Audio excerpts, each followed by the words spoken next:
हूँ इटावा रोड की उन दुकानों पे आप योजना तो बना सकते हैं कि हम 4-4 फुट की दुकानें दे देते हैं छोटे तबके के लिए, पर हम उसे रेहड़ी वाले को देते नहीं है। तो चाट वाला निश्चित ये करेगा कि बेवर का कोई भी चाट वाला अंदर नहीं जाएगा, और आप देखना भविष्य में होने वाला है। पिछली बार तो उन्होंने कोरोना का बहाना करके, मैंने पिछली बार भी एप्लीकेशन दी है, पिछली बार तो कोरोना का बहाना करके मना ही कर दिया था। इस बार मैंने वो दिया, सत्ता से हार गया। 21 को मेरे पास एक फ़ोन आता है शाम को, रात के टाइम मेरे पास फ़ोन आता है और ये कहा जाता है भाई साहब अभी नहीं समझे, मर जाओगे तब समझोगे, आप चक्रव्यूह के अंदर हैं। नमस्कार, मेरा नाम है राजा गुप्ता और आप देख रहे हैं आपका अपना YouTube चैनल जिंदगी विद राजा। आज हमारे गेस्ट हैं राज त्रिपाठी जी, जो लगभग 30 वर्षों से शहीद मेला के प्रबंधक हैं। लगातार बेवर में शहीद मेला का आयोजन करते रहे हैं। आज बात करते हैं और जानते हैं शहीद मेला और शहीद मंदिर के बारे में। जो शहीद मेला पूरे वर्ष पूरे देश में शायद एक ही है, तो चर्चा करते हैं राज त्रिपाठी जी से। स्वागत है आपका हमारे YouTube चैनल पर। नमस्कार, बहुत बहुत धन्यवाद मुझे अपने YouTube चैनल पर बुलाने के लिए। त्रिपाठी जी, मैं जानना चाहता हूं कि बेवर का जो इतिहास है जी, क्रांतिकारियों का इतिहास क्या है? देखिए, बेवर के इतिहास की अगर बात करें, स्वतंत्रता संग्राम के इतिहास की, तो मैं बहुत बार लिख भी चुका हूँ, चीज़ें भी हुई हैं, एक किताब भी उस पर लिखी गई है, शहीदों की बलिदान कथा। और वो इतिहास असल में 9 अगस्त से शुरू होता है। अगर हम इस घटना की बात करें, इस घटना की पृष्ठभूमि कहीं ना कहीं 9 अगस्त से शुरू हुई है, जब गांधी जी ने करो या मरो अंग्रेजों भारत छोड़ो का नारा दिया था जी। उसी के उसमें सारे देश में रैलियाँ हुई थी। बेवर में भी जब रैलियाँ हुई, चीज़ें हुई, तो उसमें अंग्रेज़ों का ये रहा कि अंग्रेज़ों ने उन चीज़ों को दबाने के लिए अमन सभाएं शुरू कर दी। उसी के अंतर्गत एक अमन सभा मिडिल स्कूल बेवर में भी हुई। मिडिल स्कूल बेवर जो पुराना बाजार है, बहुत लोगों की भ्रांतियां हैं बेवर में कि विद्यार्थी कृष्ण कुमार जो है अमर शहीद के छात्र थे। मैं बहुत क्लियर कर देना चाहता हूं, क्योंकि अमर शहीद की स्थापना ही 44 में हुई है। ये उसके बाहर लिखा हुआ है, बिल्कुल सामान्य आंखों से पढ़ा जा सकता है। उसके बावजूद भी बहुत सारे अमर शहीद के टीचर्स को मैंने बोलते सुना है वो कि ये जो है वो अमर शहीद के विद्यार्थी थे, तो उन्हें ये पता होना चाहिए कि ये विद्यार्थी मिडिल स्कूल के थे। और उसके बाकायदा रिकॉर्ड्स हैं, मेरे पास सारे रिकॉर्ड मौजूद है, उनके नामांकन से लेके उनके लास्ट जिस दिन उनकी वो हुई है, तो उसमें बाकायदा चीज़ें लिखी हुई है। क्या मैटर रहा था उसमें? देखिए, 9 अगस्त को एक अमन सभा हुई, तो चूंकि मिडिल स्कूल की अगर हम बात करें तो मिडिल स्कूल मात्र कक्षा 8 तक था, 7 तक हुआ करता था, उर्दू मिडिल जाके वो कक्षा 8 तक हुआ करता था। तो उसमें 8वीं तक के विद्यार्थी थे, यानी 15 वर्ष तक के। तो अमन सभा का मतलब नहीं पता था। उसमें ज़िले के अधिकारी आए, उनके सामने कुछ प्रशस्ति गीत गाए गए। तो जब ये गीत गाए तो जगदीश त्रिपाठी, विद्यार्थी कृष्ण कुमार और ये जितने भी साथी थे, सुनीलाल सगर जी थे, बहुत सारे लोग हैं, वो मेरे पास पूरी लिस्ट है उसकी। तो उन लोगों ने यहाँ पे उसमें प्रमुख जगदीश त्रिपाठी और 2-3 लोग थे जो गाना जानते थे, गाते थे। क्योंकि जगदीश त्रिपाठी जो हैं वो बेवर में एक रामायण मंडल जो चलता था उसके भी बड़े अच्छे वो थे, एक्टर थे, तो वो गाते भी थे, उनकी आवाज़ थी, इसलिए उन्होंने वहाँ पे प्रशंसा में गीत गाया जी। तो गीत गाने तक किसी को कुछ नहीं पता था, पर जब विद्यालय से बाहर निकले तो लोगों की नज़रें घूमी हुई थी। और जब बाजार की तरफ चले तो सिद्ध गोपाल शुक्ला जो उनके गुरु हुआ करते थे, जिन्हें रामायणी कहते थे, तो उनका वो मंडल था, रामायण मंडल।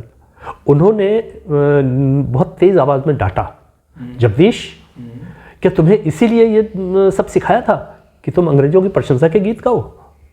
जब सारे देश में लोग अंग्रेज़ों के खिलाफ खून बहा रहे हैं, उस वक्त बेवर मिडिल स्कूल के छात्र प्रशंसा में गीत गा रहे हैं। ये घटना देश आज़ाद होने से पहले, ये 1942 की, मतलब ये घटना संभवतः 11 अगस्त की है जी। 9 अगस्त को आंदोलन शुरू हुआ है और 11 अगस्त को यहाँ अमन सभा हुई है जी। यहाँ से इस आंदोलन की नींव पड़ी इस शब्द के बाद जी। तब चूंकि बालमन थे, वो 14-15 वर्ष के लोग थे जी। तो उन्होंने कहा कि नहीं, ये तो बहुत बड़ी गलती हो गई, कुछ करना पड़ेगा। उस करने के क्रम में सारे जो कांग्रेसी थे, सुबेदार आर्य थे, गया प्रसाद भारद्वाज थे और जो भी लोग थे, तो बाबूराम झा थे, मैं सबके नाम अचानक नहीं आते यार, पर वो सारे लोग इसके लिए जुड़े जी। और बाबा की एक दुकान थी, ताऊ जी के जो फादर, मतलब ताऊ जी का मैं बहुत क्लियर कर दूँ, मेरे बाबा 2 भाई थे, जमुना प्रसाद त्रिपाठी और जवाहरलाल त्रिपाठी जी। तो जमुना प्रसाद त्रिपाठी जो थे, मैं एक्चुअली जवाहरलाल त्रिपाठी के लड़के का बेटा हूँ। अच्छा। वो जमुना प्रसाद त्रिपाठी मेरे बाबा के भाई थे, बाबा के भाई हैं। मैं उस वंश से हूँ, इसमें कोई शक नहीं। जी जी। ठीक, तो उस दुकान में, वहाँ मिठाई की दुकान थी, उसमें बैठ के एक पर्चे लिखे गए, हाथ से पर्चे लिखे कि 13 अगस्त को पर्चे चिपकाए गए फिर वो, और उनमें लिखा हुआ था कल हड़ताल होगी, आम हड़ताल होगी। तो सारे नगर में चुपचाप पर्चे चिपक गए, तो सारे नगर में हड़ताल होगी, लोगों ने पढ़ा तो उन्हें बड़ा आश्चर्य हुआ कि हड़ताल क्यों होगी, क्या होगी, किसी को नहीं पता किसने पर्चे चिपकाए, क्या हुआ। अगले दिन ये बहुत सुख हो गया कि बेवर मिडिल स्कूल से बच्चों ने हड़कंप कर दिया है, तो मिडिल स्कूल में जो घंटा था वो उठा के रख दिया गया। वहाँ रामाधीन पांडे जी जो है वो वहाँ के प्रधानाध्यापक हुआ करते थे, घंटा रखवा लिया।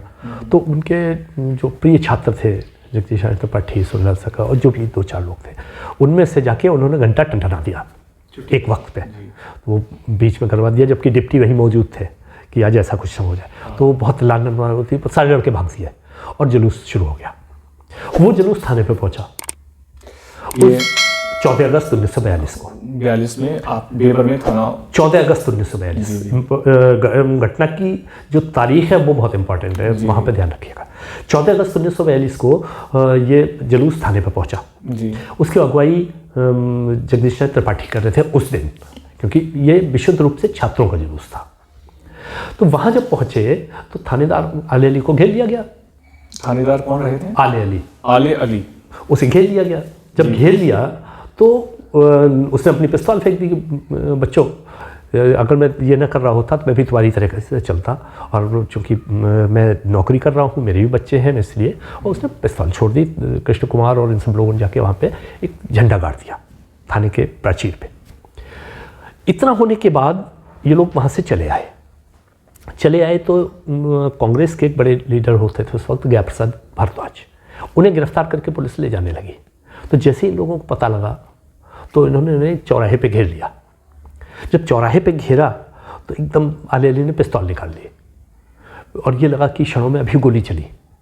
तो जब आले अली ने पिस्तौल निकाली तो मदन मोहन दीक्षित, यहाँ इटावा रोड से राधा मोहन दीक्षित के पिताजी, वो उन्होंने अपना एकदम युवक थे तो उन्होंने अपना सीना खोला और कहा कि चला गोली, देखते हैं मेरा सीना मजबूत है कि तेरी गोली।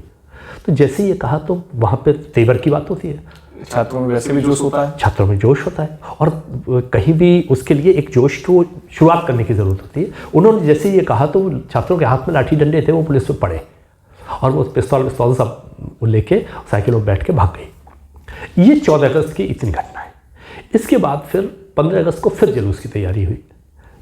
वहाँ पे ये हो गया था कि 15 को फिर जुलूस निकालेंगे। तो 14-15 की रात को सारे ज़िले में वो कर दिया गया और कप्तान को मना के बहुत सारी फोर्स मंगवा ली गई। रात में कर्फ्यू लगा दिया गया। बेवर में हाई अलर्ट कर दिया गया। रात में कर्फ्यू मंगवा दिया और पूरे उसमें पुलिस गिरफ्तारियाँ करती घूम रही थी। उनकी बूटों की कट की आवाज़, सनसनाती रात। चूँकि अगस्त का महीना था तो बहुत काली रात होती थी, बादलों वाली।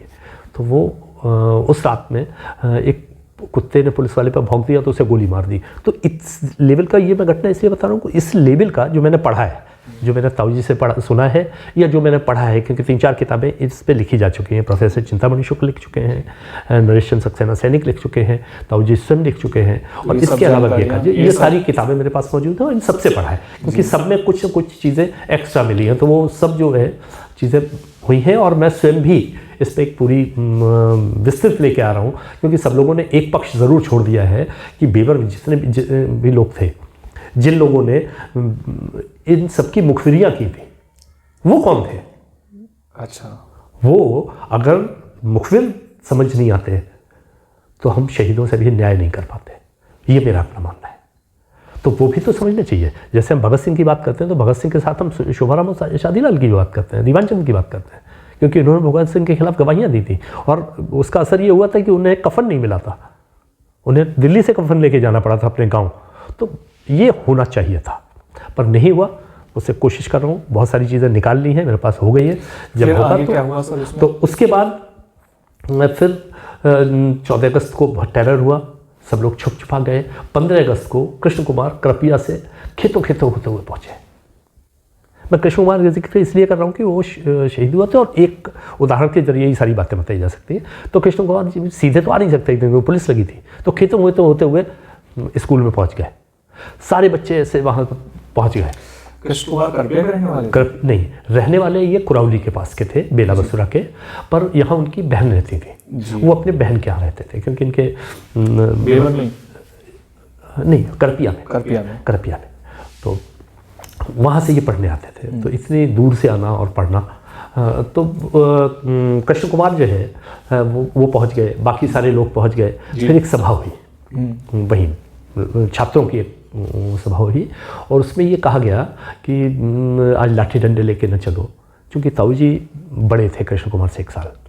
तो वो इस पूरे आंदोलन की अगुवाई उस वक्त कर रहे थे, छात्रों के आंदोलन। दरअसल ये पूरा आंदोलन ही छात्र आंदोलन था, बाकी लोग तो साथ में शामिल हुए और चूँकि सेंटिमेंट वही थे।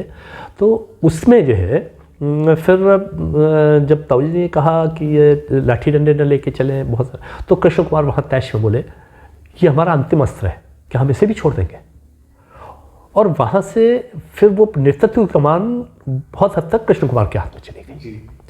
फिर ये तय हुआ नहीं लाठी डंडे लेके चलेंगे, झंडे लेके चलेंगे, लाठी डंडे वैसे नहीं लेंगे, झंडे लगा के लेके चलेंगे। और ये सारे लोग वहाँ से निकल दिए। जब ये निकले हैं तो इनके साथ सारा नगर उमड़ पड़ा है। मतलब अगर मैं कहूँ बाबा की बात, चूँकि वो मेरे घर की बात थी तो वो बहुत अच्छी तरह से पता है। तो वहाँ पे वो घर पे उस दिन तीज का दिन था, तीज का त्यौहार होता है। तो तीज का त्यौहार था और बाबा, चूँकि दादी थी नहीं, तो बाबा घर पे अरबी की सब्जी उस पर कर रहे थे। तो उन्होंने वहीं से कंधे पर डाला कि जब लोगों ने बताया कि जगदीश जा रहे हैं, तो उन्होंने कंधे पर अंगोछा डाला और वो भी साथ चल दिए। बाबा या ये सारी स्पॉन्टेनियस घटनाएं हैं एक्चुअली। तो वहाँ से चल दिए। चलते हुए जब पहुँचे तो थाने से पहले जो वो है नाले के ऊपर एक बोर्ड लगा हुआ था कि इसके आगे नहीं बढ़ना है, चेतावनी थी वो। चेतावनी। तो उस चेतावनी को के बोर्ड को तोड़ा गया और वहां खड़े होकर बहुत तीखे भाषण हुए। उस दिन गया प्रसाद भारद्वाज जो है वो सत्याग्रही का बाना पहने हुए थे, क्योंकि एक दिन पहले से गया प्रसाद भारद्वाज को गिरफ्तार किया था, इन लोगों ने छुड़ा लिया था। तो अगले दिन वो सत्याग्रही बन गए कि ठीक है मैं गिरफ्तार करो। वो चल रहे थे, बाकी सब चल रहे थे। झंडा गीत गाते हुए ताऊ जी और कृष्ण कुमार, जगदीश त्रिपाठी और कृष्ण कुमार, ये दोनों लोग झंडा गीत गाते हुए आगे चल रहे थे। जो गया प्रसाद भारद्वाज थे वो सत्याग्रही का बाना पहने थे, जो सत्याग्रही जैसे टोपी और वो सब रहते थे। तो ऐसे करके जुलूस थाने पे पहुंच गया। थाने पे पहुंचा तो वहाँ इंस्पेक्टर था, एक रोहनलाल, हल्का इंस्पेक्टर था, रोहनलाल चतुर्वेदी। तो उसने एकदम रौबदार आवाज़ में पूछा कि क्या चाहते हो? तो गया प्रसाद जी बोले गिरफ्तार होना चाहते हैं। तो उसने गया प्रसाद जी को पकड़ के अंदर खींचने की कोशिश की। जब खींचने की कोशिश की तो सीताराम, जमुना प्रसाद त्रिपाठी, जो कि लईम शेम टाइप व्यक्ति थे, पहलवान टाइप थे, तो उन्होंने उसकी कलाई पकड़ ली। ये मुझे बाकायदा लिखा मिला है कई जगह। तो कलाई पकड़ ली तो वो छोड़ा नहीं पाया। वहीं पे तहसीलदार निजामुद्दीन अली भी खड़ा हुआ था। आली अली एक दिन पहले ही खिसिया चुका था जी। तो इनका इशारा हुआ और उसने फायरिंग का आदेश दिया है। तो जब वो हल्का इंस्पेक्टर छुड़ा नहीं पाया तो एकदम तैश हुआ। इधर पीछे से कुछ लोगों ने कंकड़ फेंक दिए, तो उसने आदेश कर दिया फायरिंग का। जब फायरिंग का आदेश किया तो वो सीधी गोली जमुना प्रसाद त्रिपाठी के मस्तक पे लगी है, पहली गोली आले अली की, और वो वहीं पे गिर गए। गया प्रसाद जी को अंदर खींच लिया गया। ये चीज़ देखी कृष्ण कुमार ने, तो कृष्ण कुमार ने उस रिवॉल्वर को छीनने के लिए झपट्टा मारा जी। तो पहले की गोली कृष्ण कुमार के बाह में लगी जी। नहीं गिरे, फिर लगाया तो पैर में लगी, गिर गए। उसके बाद एक बार फिर झपट्टा मारा है तो बाकी गोलियां उनके पेट में लगी। तो आले अली की पूरी पिस्तौल जमुना प्रसाद त्रिपाठी और इनके ऊपर खाली हुई है जी। कृष्ण कुमार के 5 गोलियां कृष्ण कुमार के लगी हैं और एक गोली जमुना प्रसाद त्रिपाठी की लगी है। सीताराम गुप्त जी भी वहीं साथ में थे, वहाँ जहाँ पे आजकल शहीदी स्मारक बना हुआ है, उसके बगल में एक नीम का पेड़ था। उस नीम के पेड़ के पास उनके पेट में गोलियां लगी हुई थी। तो कृष्ण कुमार और सीताराम गुप्त जी, ये दोनों लोग जीवित थे।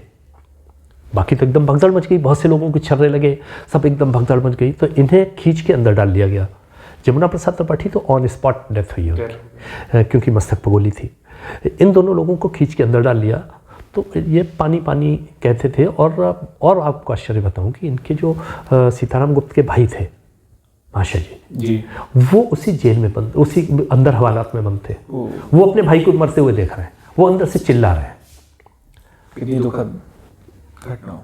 तो सुविधा राजे बंद है, आज्ञा प्रसाद भारद्वाज बंद है, और सामने ये सारे शहीद पड़े हैं। इन पे बूटों की ठोकर पड़ रही है। इनके साथ वो पानी मांग रहे हैं तो पानी की बजाय ठोकर मार रहे हैं। इन्हें पानी नहीं दिया गया। धीरे धीरे इन्हें, ये घटना है लगभग 11 बजे के आसपास की, और वो टाइम है, मेरे पास नोट है, सारी चीज़ें कुछ निकल आई हैं। मैं लगातार उन पर खोज कर रहा हूँ। अभी मुझे केवल पोस्टमार्टम नहीं मिल पा रही है, पोस्टमार्टम रिपोर्ट चाहिए थी। आप बहुत ही, हाँ, बहुत सारी चीज़ें हो गई।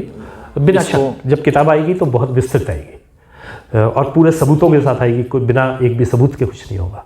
तो खैर, वहाँ पे फिर इन लोगों को 3 बजे के लगभग, 3 और 4 के बीच, इन्हें एक लारी में डाल के सारे लोगों को बैठाया गया, आज्ञा प्रसाद भारद्वाज, सुविधा राजे और माशा जी को, और इन तीनों शहीदों को। उस वक्त तक कृष्ण कुमार जीवित थे। फिर जब यहाँ से गए हैं तो बताते हैं कि भोगांव के आगे जाके कहीं कृष्ण कुमार को अंतिम हिचकी आई है, वहाँ पे इनका प्राणांत हुआ है।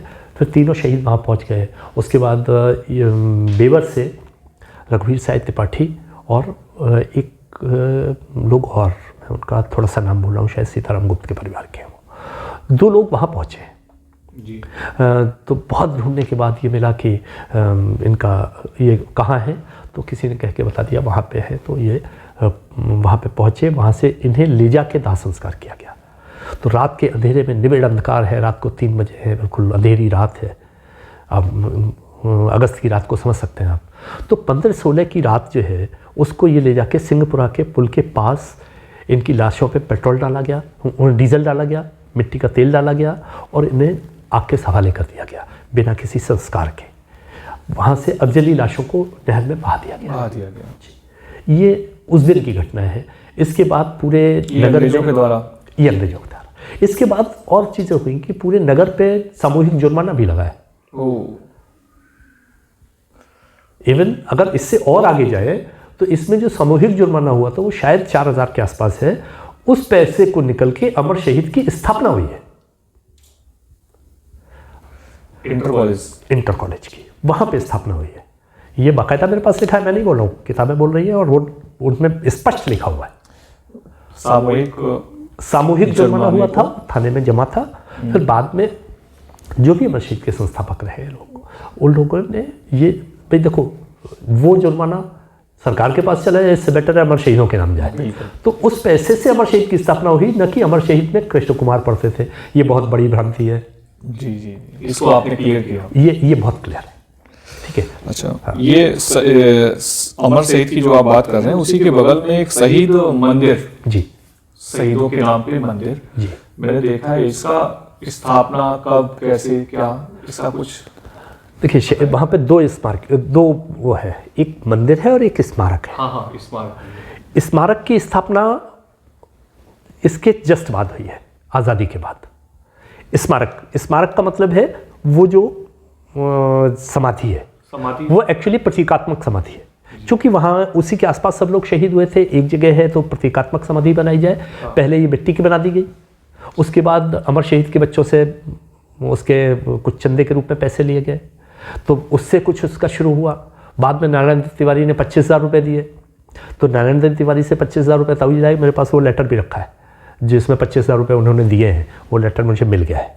तो वो पैसे प्लस टाउन एरिया ने अपना एक फंड खर्च किया। अच्छा। उस वक्त रविंद्र गुप्ता जी चेयरमैन थे, ये शायद 75 की बात है। तो उस दौरान जो है, 75 से पहले की है, वो पत्थर लगा हुआ है, 72 की है। उस दौरान ये फिर शहीद स्मारक की स्थापना हुई, और शहीद मंदिर जो है वो 1997 में इसका इनॉग्रेशन हुआ है। शहीद मंदिर, जी, किन के द्वारा? ये हरगोविंद शुक्ल प्रसिद्ध क्रांतिकारी रहे हैं और ठाकुर राम सिंह आज़ाद। राम सिंह आज़ाद जो हैं वो अंडमान में रहे हैं और बहुत प्रमुख क्रांतिकारी हैं, तो उनका इतिहास में बहुत ज़बरदस्त नाम है। आगरा के रहने वाले थे। मैंने उन दोनों लोगों को देखा है और उन लोगों के द्वारा इसका शिलान्यास हुआ था। शिलान्यास हुआ था, अच्छा। मतलब मूर्तियों का अनावरण, शिलान्यास नहीं, मूर्तियों का अनावरण, जो शहीदों की मूर्ति थी। इसका उद्देश्य केवल शहीदों को दिल में हमेशा। देखिए, हम लोगों की याददाश्त बहुत कमज़ोर होती है। वो तो है। अगर हम प्रतीक सामने नहीं रखेंगे तो चीज़ें धूमिल हो जाएंगी। अब तो लोग सबूत भी मांगने लगे हैं। मैं आपसे देखो, मैं थोड़ी सी दूसरी, मैं आपसे ही कहता हूँ, जरा 7 पीढ़ियों के नाम बता दो। याद है? 2, 3, 4 मैक्सिमम, 4-5, ठीक, 5। यहाँ पे जाके आप अटक जाएंगे। अटक जाएंगे। आज मुझसे भगत सिंह की पीढ़ियों के नाम बताओ, मैं भगत सिंह की 13 पीढ़ियों के नाम बताऊंगा। ठीक है। यहाँ पे मेरी पीढ़ियों पे जमुना प्रसाद त्रिपाठी के जब से बेबर आए हैं जी, उस दिन से बताओ, मैं सारे बताऊंगा। तो मतलब हमें क्या है कि शहीदों के मंदिर की स्थापना की ज़रूरत इसलिए पड़ी कि आने वाली पीढ़ी को, देखिए हम लोगों का जो, तुम्हारा नहीं पर मेरा तो कम से कम, मैंने बहुत सारे क्रांतिकारियों को देखा है जो काकोरी के रहे, चाहे रामकृष्ण खन्ना रहे हों, चाहे रामकृष्ण खत्री रहे हों, चाहे शिव वर्मा रहे हों, इन सब लोगों को मैंने देखा है। तो मेरी ये जिम्मेदारी है कि मैं उन सारी चीज़ों को अगली पीढ़ी तक पहुँचाऊँ। तो ऐसे ही ताऊजी चूँकि उस आंदोलन में रहे थे, उनकी जिम्मेदारी मुझसे ज़्यादा थी कि वो उस घटना को मुझ तक पहुँचाएं। मुझ तक मतलब है मेरी पीढ़ी तक, तब मैं उस घटना को आपकी पीढ़ी तक पहुँचाऊँगा। तो ये शहीद मंदिर को बनाने का उद्देश्य सिर्फ इतना है कि आज़ादी में कौन कौन लोग शहीद हुए, कौन कौन लोगों ने क्या क्या इरादे थे, किस लिए उन्होंने अपने जीवन दिए, उन सारी चीज़ों को अपनी आने वाली पीढ़ियों को बताएं। क्योंकि अगर हम अपने पूर्वजों को याद नहीं रखते तो हमारे अंत तय है। अच्छा, ये शहीद मंदिर से ही क्या शहीद मेला का रास्ता खुला है? शहीद मेला जो आज बहुत ही फेमस है और लगभग 30 साल तक आपके द्वारा उसका आयोजन भी कराया गया, आप आयोजक भी रहे हैं जी, और आपके कंधों में बड़ी जिम्मेदारी भी रही है, बड़ी जिम्मेदारी रही है। ये बड़ी भ्रांति है। शहीद मंदिर 1997 में बना और शहीद मेला इससे 25 वर्ष पहले बना है। अच्छा। 15 अगस्त 1942 को शहीद मेले की नींव, जहाँ पे आज शहीद स्मारक खड़ा है, पहला शहीद मेला, एक तखत, एक फर्श, एक माइक जी, इसके साथ शुरू हुआ 15 अगस्त 1972 को। उस समय ये शहीद मेला शुरू हुआ है। किसके द्वारा? ये एक टीम थी उस वक्त, हीरालाल दीक्षित उसके अध्यक्ष थे जी, ताऊजी उसके सचिव थे और बाकी 8-9 लोग और हैं। मैं एकदम सारी चीज़ें जुबान पे नहीं है, पर वो पूरा रखा हुआ है बाइकराज के साथ। तो उस टीम ने इसे शुरू किया। मेरे पास 72 का पर्चा भी रखा हुआ है। अगर मुझे पहले मालूम होता कि आप इस टाइप की चीज़ें पूछने वाले तो मैं पर्चा निकाल के रख देता, आपको दिखाता कि ये 1972 का पर्चा है, उसमें ये लोग थे और ये इतने दिन का लगा था, इतने घंटे का लगा। चलिए मैं आपसे बाद में फोटो ले लेता हूं इसकी। अच्छा, तो इसका शुरुआत एक तखत, एक माइक, बिना शक।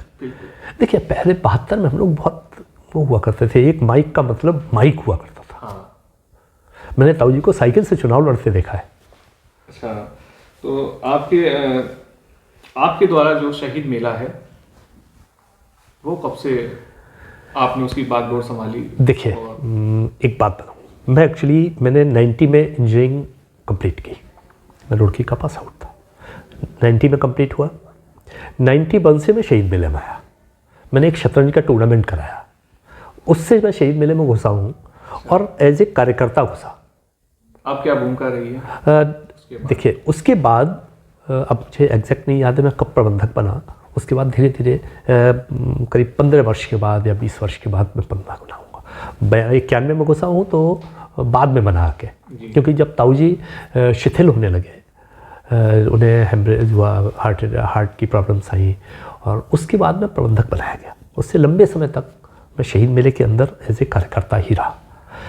प्रबंधक बना और प्रबंधक बनने के बाद ताऊजी की डेथ हुई है 2012 में, 17 दिसंबर 2012 जी।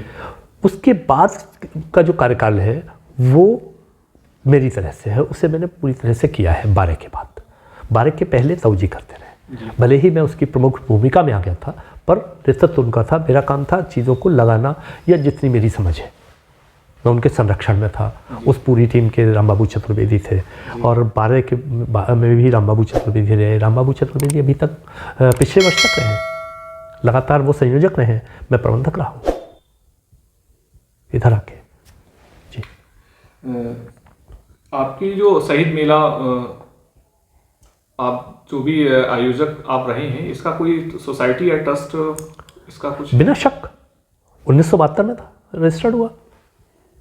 1972 में रजिस्टर्ड हुआ। सबसे पहले रजिस्टर्ड। हाँ, बीच में कुछ समय इसका रजिस्ट्रेशन नहीं हो पाया था।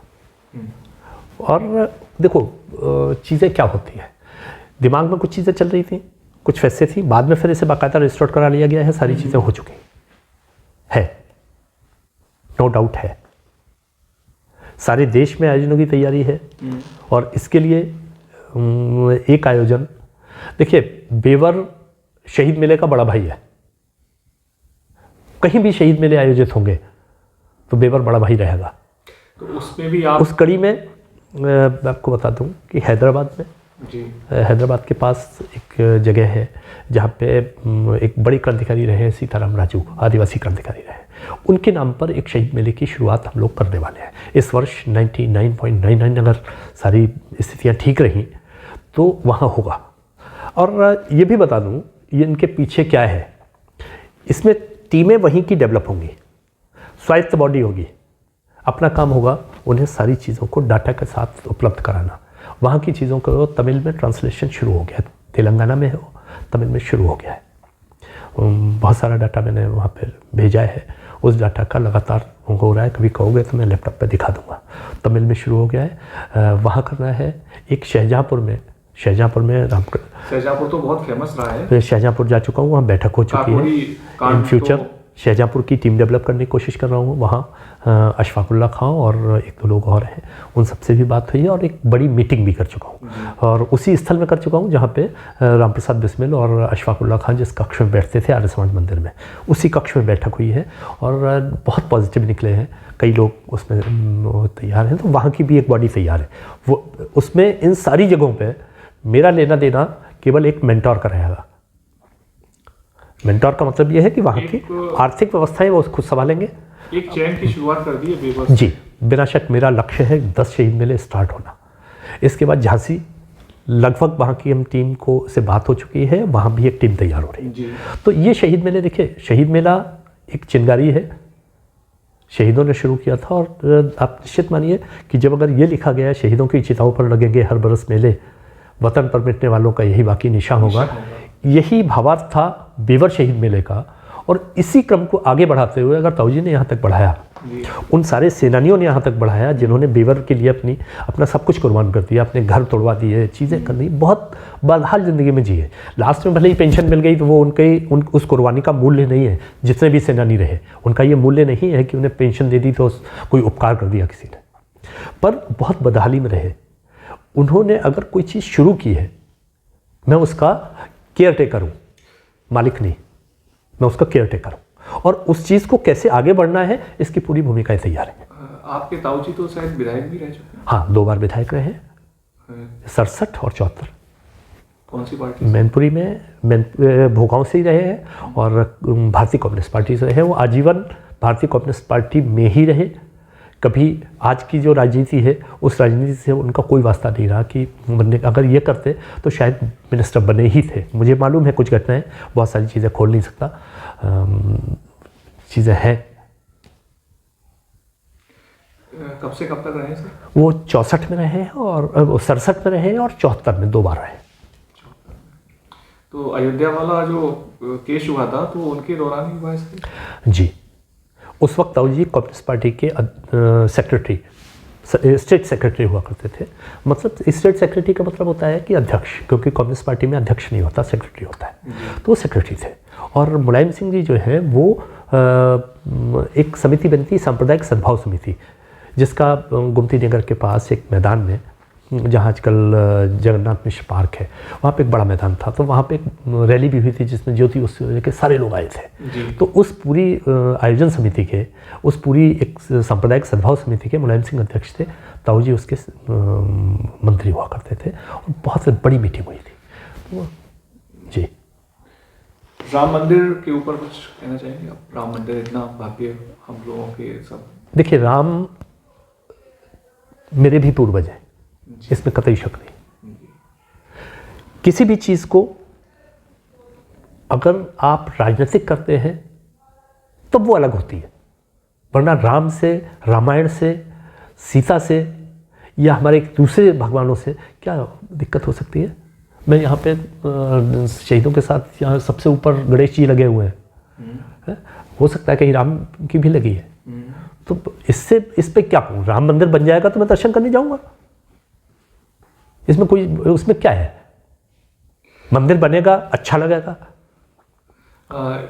ये जो मेले की हम लोग चर्चा कर रहे थे, मेले शुरुआती दौर में जब लगाने की प्रक्रिया चलती है तो पैसे का क्या स्रोत रहता है इसमें? कहाँ से कुछ ना कुछ तो एक्सपेंसेस आते होंगे। अच्छा क्वेश्चन है, ऐसे ऐसे ऐसे तीखे क्वेश्चन और लाओ थोड़ा। देखो, चलिए अभी तो शुरुआत है। मैं राम शहीद किसी भी मेले का, देखो किसी भी मेले को अगर मेले के रूप में लगाना है तो उसकी रीढ़ वो छोटे छोटे दुकानदार, छोटी छोटी सी चीज़ें होती हैं। पहले तो आप एक शहीद मेले के कॉन्सेप्ट को समझिए।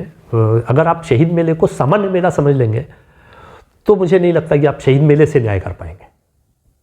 आज जो सबसे बड़ी समस्या है, लोग हर चीज़ को अर्थ से तोलते हैं। शहीद मेला इथिक्स है। शहीद मेले का टैगलाइन आपने अगर देखी हो कभी भी, तो उसके साथ एक टैगलाइन चलती है, शहीद मेला शहीदों के सपनों को संजोने का संकल्प। बल्कि शहीदों ने स्वतंत्रता संग्राम के स्वतंत्रता योद्धाओं के सपनों को संजोने का संकल्प। ये स्वतंत्रता योद्धाओं को जो की स्मृतियों को संजोने का संकल्प है, ये शहीद मेला है। आपने जो बात उठाई अर्थ की, हाँ, तो किसी भी मेले में अगर आप देखिए दो तरीके से होते हैं। देखिए दो तरीके, ये मेला 91 में शुरू हुआ, ठीक, 91 में शुरू हुआ, कोई दुकानें नहीं थी। कैसे शुरू हुआ होगा? पहले तो 72 में हुआ था, आप बता। नहीं, वो उस ग्राउंड की बात कर रहा हूँ। 72 में यहाँ शुरू हुआ। देखिए अब क्लियर कर लीजिए। पहला शहीद स्मारक के पास लगा, इसके बाद 3 दिन का मेला, जहाँ पे आजकल थाने की नई बिल्डिंग बनी हुई है, वहाँ पे मंच बनता था, बेवर थाने की। उस थाने से मैं जब भी बात करूँ तो वो बेवर समझा जाए भी, कई बार बेवर का ही होने के कारण ये चीज़ें आगे पीछे हो जाती है। तो बेवर थाने की जहाँ पे बिल्डिंग बनी हुई है, उस जगह पर मंच बनता था और वहाँ पे 3 दिन का मेला शुरू हुआ। मुझे आज भी याद है कि राधामोहन चाचा, राधामोहन दीक्षित जी, पापा और ये कुंदन जी, ये सब लोग जो है डंडा लेके चलते थे। मैं छोटा था, बच्चा था उस वक्त, और वहाँ पे व्यवस्थाएं बनाते थे। सब अपने अपने बोरे लेके जाते थे और वहाँ पे बैठते थे। लखनऊ से पार्टियाँ आ जाती थी, कठपुतली, और वो आज भी याद है कि मेरी मूछें लाल लाल, बहुत लंबी मूछें, और वो तो कठपुतली वाला वो सारा सीन याद है। तो वो शहीद मेला वहाँ से शुरू हुआ। उसमें सरदार कुलतार सिंह भी आए हैं। मैं कल अपने लेटर्स को सर्च कर रहा था, तो उसमें सरदार कुलतार सिंह का पत्र मिला मुझे 1976 का, जिसमें वो सरदार कुलतार सिंह आए हैं इसी शहीद मेले में। उन्होंने अपनी स्वीकृति दी और वो आए हैं। सरदार कुलतार सिंह से मतलब है शहीद भगत सिंह के भाई। अच्छा। तो शहीद मेले में इतनी लंबी चीज़ें जुड़ी हैं। अर्थ की बात से मैं इधर उधर हट जाता हूँ। हाँ। तो अर्थ का ही है कि पहले इस टाइप से चला, नेहरू हॉल में गया, उसके बाद 8 दिन हुआ, 91 से वो उसमें पहुंच गया, 91 से पहुंच गया। तो शुरू में मेला पालना पड़ता है आपको। हाँ, वही तो हम पूछना चाह रहे हैं कि वहाँ पे लोगों को आटा दिया गया, वो दिया गया, क्योंकि 91 में आ गया था, मेरी आंखों के सामने की चीज़ें हैं, उतना समझता नहीं था चीज़ों को, पर देखा है। मिट्टी का तेल का कोटा आता था, वो भी मिलता था, और भी चीज़ें। धीरे धीरे धीरे धीरे दुकानों की स्थिति आई। इसके बाद शहीद मेले में एक चीज़ तय कर दी थी कि कभी भी बोली नहीं लगाएंगे। पैसा तो आवश्यक है, देखिए बिना पैसे की चीज़ें नहीं होती। आपने शहीद मेले की सॉफ्टी कितने की खाई है? 10 या 15 रुपए की। क्यों? इस वर्ष भी आप सॉफ्टी खाएंगे, अंतर देख लीजिएगा। क्यों अंतर होगा मैं वो भी बताऊंगा। पहली तो बात यह कि वो पैसा इन दुकानों से आता था या पॉकेट से जाता था। जैसे शुरू में दुकानों से पैसा नहीं आता। हाँ। मेरा जो सिस्टम था उसमें दुकानें आके लग जाती थी, पैसा लास्ट में पाता था। तो शुरुआत में जो भी पैसा लगता था, जैसे झूले भी, बेवर में झूले नहीं आते थे, पहले झूले लाए तो एक के हाथ पर तोड़ दिए गए, झूले ही नहीं आते थे। मैं झूले को लेके आया और ऐसे लेके आया। हाथ पैर क्यों तोड़ दिए जाते थे मतलब? एक्चुअली बेवर का पहले का माहौल बहुत गंदा था, तोड़ नहीं दिए जाते थे, एक बार तोड़े गए थे। वो कुआं लेके आया था तो उसके पैर तोड़ दिए थे।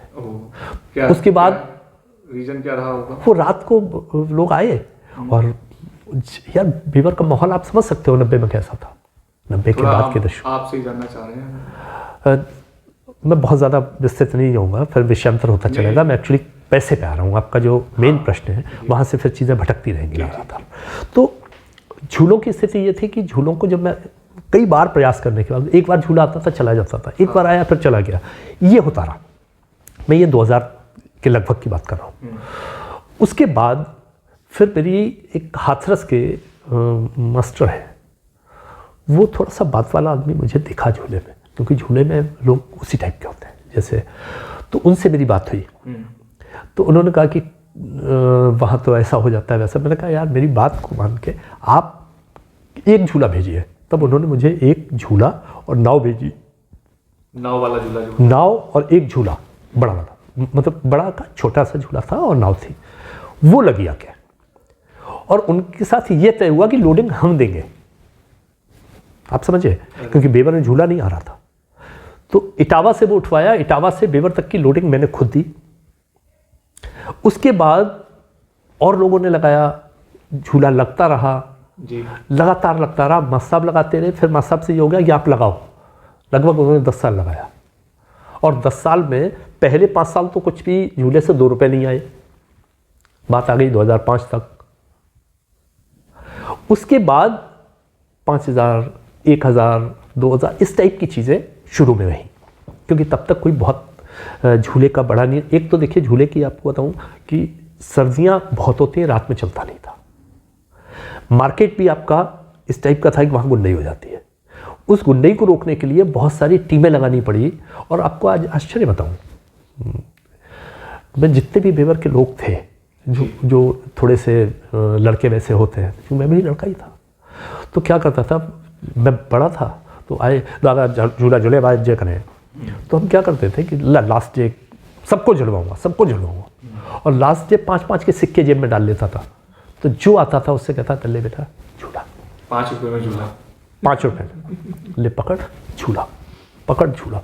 तो क्या होता, तो 2-4 तो बदमाश थे, ले लेते थे, 2-4 ले कर दिए और वो करके चले जाते थे। तो कुछ इस तरीके से इन चीज़ों की शुरुआत हुई। बाद में जाके जब मैंने 2020 में छोड़ा है जी, तब मेरे पास 55,000 रुपये झूले से आए थे। आप उसकी आमदनी सोचिए, आज 4 लाख आए, 55,000 आए थे। रीज़न कैसे आए? बोली से आए, ठीक है। कारण कई हो सकते हैं, इस वक्त हो सकता है कोई खाली हो, कुछ और चीज़ें हों। इस बार सॉफ्टी के भी 4 लाख आए हैं। अब पैसे का अंतर, सॉफ्टी मेरे पास आती थी 40,000, 35,000, मेरे लास्ट जो आए हैं वो 40 आए हैं। अब क्यों? रीज़न ये है, हम शहीद मेला कर रहे हैं। अगर शहीदों के साथ, शहीद मेले के साथ एथिक्स नहीं है तो शहीद मेला नहीं है, तो सामान्य मेला। मैं कोई भी मेला कर सकता हूँ, फिर शहीद मेला क्यों? अगर मैं बोली लगाता हूँ तो हकीकत यही स्थिति होगी, आपस में लड़ेंगे और पैसे ज़्यादा दे जाएंगे बिना शक। परंतु होगा क्या, इस बार आप अनुभव करिएगा। 4 लाख रुपए सॉफ्टी से आए, पूरे मेले में 1000 सॉफ्टी में मानता हूँ पर डे बिक गई आपकी। ये अधिकतम संख्या बताऊँ, इससे ज़्यादा की उम्मीद मैं करता भी नहीं हूँ, मैंने तो देखा है 1000 सॉफ्टी शुरुआत के 8 दिनों में बिकती नहीं है, बाद में हो सकता है वो 1200 चली जाए, क्योंकि सर्दियों का टाइम है रात को। तो 1000 सॉफ्टी, 1000 सॉफ्टी बिक गई। आप 4 लाख रुपए के लिए कितने रुपए सॉफ्टी हो गई? 20 रुपये। इसके बाद उसका बिजली और लेबर 1 लाख रुपए से कम नहीं मिलेगा, क्योंकि लड़के होंगे। हाँ, लड़कों का टीम तो रखते हैं। प्लस बिजली का चूंकि मशीनों का लोड बहुत होता है, सब मिला के 1 लाख रुपए मिनिमम मनी है। मैंने तो देखा है। सॉफ्टी 25 की हो गई, अभी उसे प्रॉफिट नहीं है, अभी बनी भी नहीं है। इसके बाद वो मटेरियल डालेगा। आप मटेरियल का क्या अनुमान लगाते हो, कितने का डालता होगा? मैं आपसे एक प्रति प्रश्न कर रहा हूँ। तो लगभग 1 या 2 रुपए। 1 या 2 रुपए। तो आप खाते क्या हो? तो क्या बच्चों को खिलाओगे? बस यही अंतर है। आप जो बात कह रहे हो, मैं इतनी रिविजन इसलिए किया कि जो 55,000 देगा उस पर मेरा अंकुश था। क्या? कैसा अंकुश? हाँ, वो मिल्क पाउडर से बनाएगा और उसकी बोरियां अंदर मुझे चाहिए, उसका मटेरियल हमें चाहिए, क्योंकि बच्चे राजा गोयल के हों, राज त्रिपाठी के हों, तुर्रम शाह के हों, किसी के हों, अगर वो सॉफ्टी खाएंगे तो उन्हें मटेरियल मिलना चाहिए, शहीद मिलेगा। बाकी आप कोई और लगा रहे हो, मुझे नहीं पता आप क्या करते हो, पर शहीद मेले में अगर स्वतंत्रता योद्धाओं जिन्होंने चने की खा के, चंद्रशेखर आज़ाद ने तो ये कह दिया था जब उनसे ये कहा गया कि तुम्हारे माता पिता बहुत गरीब हैं, पार्टी का फंड तुम्हारे पास रहता है, कुछ पैसे उन्हें जीवन यापन के लिए भेज दो, तो उन्होंने तो ये कह दिया था कि वो माता पिता मेरे नहीं, सारे देश के हैं, और अगर सारा देश उनकी सेवा नहीं कर सकता तो मेरे पास 2 गोलियां उनके लिए भी, वो उनकी सेवा करेंगे। तो ऐसे लोगों के लिए अगर मैं बोलियां लगवाऊंगा और 4-4 लाख रुपए लेके पैदा करूं तो ये व्यापार है। और उसकी बजाय रही रसीदों की बात, कोई चाहे तो देख सकता है, मेरे पास है, जिसने लगाया था उससे जाके पूछ सकता है, उससे रसीद निकलवा ले बिना शक। अगर इससे ज्यादा मिल जाए, चोर की सजा मेरी सजा। ये अंतर है बोली न लगने का और बोली लगने का। मैं बच्चों को जहर नहीं खिलवा सकता। तो आज अगर खजली वाला आपको इतने पैसे देता है तो मटेरियल क्या आप उम्मीद कर सकते हैं कि बहुत अच्छा लगाएगा? भाई देखो, व्यापार करने आया है, अगर आप कमेटी बहुत ज्यादा पैसा लेके रख लेगी तो निश्चित वो लोगों को महंगा मिलेगा और सामान घटिया मिलेगा। ये भी हो सकता है कि उनकी वो इनकम भी ना निकले जो वो देगा यहाँ पे। ये तो भविष्य की बात है, मैं इस पर नहीं कह सकता। देखिए, अगर इनकम नहीं निकलती है तो क्या कंडीशंस रहेंगी? देखिए, मेले के प्रारंभ शुरू हो गया, अगर इतना निकलता है तो बेवर जैसी छोटी जगह पे इतना बड़ा अमाउंट आपको मिल सकता है, पर 1 बार 2 बार, या फिर उसी दृष्टि से मिलेगा जैसे मैंने बताया कि सॉफ्टी 1 रुपए की बिकेगी 40 रुपए की, क्योंकि घर में से तो यहाँ देने के लिए कोई व्यापारी नहीं है, ये मेले में सारे व्यापारी। हाँ, ये स्रोत रहते हैं आप मिला से ये स्रोत रहते हैं। हाँ। शहीद मेले में जब आप उसका आयोजन करते रहे हैं लगभग 30 वर्षों से, तो उसमें शासन और प्रशासन की क्या भूमिका रहती? देखिए, एक वक्त था, मैं शहीद मेले में जब से मैं कर रहा हूँ तो वो तो पीरियड छोटा है, पर जब तक ताऊ जी करते रहे वो पीरियड ज़्यादा लंबा है। एक्चुअली मैंने जो फुल फ्रेश किया है वो 2013 से शुरू किया है जी। 2012 में विनोद शुक्ल हुए थे, विनोद शुक्ल प्रबंधक थे, धर्मदर्शी जी।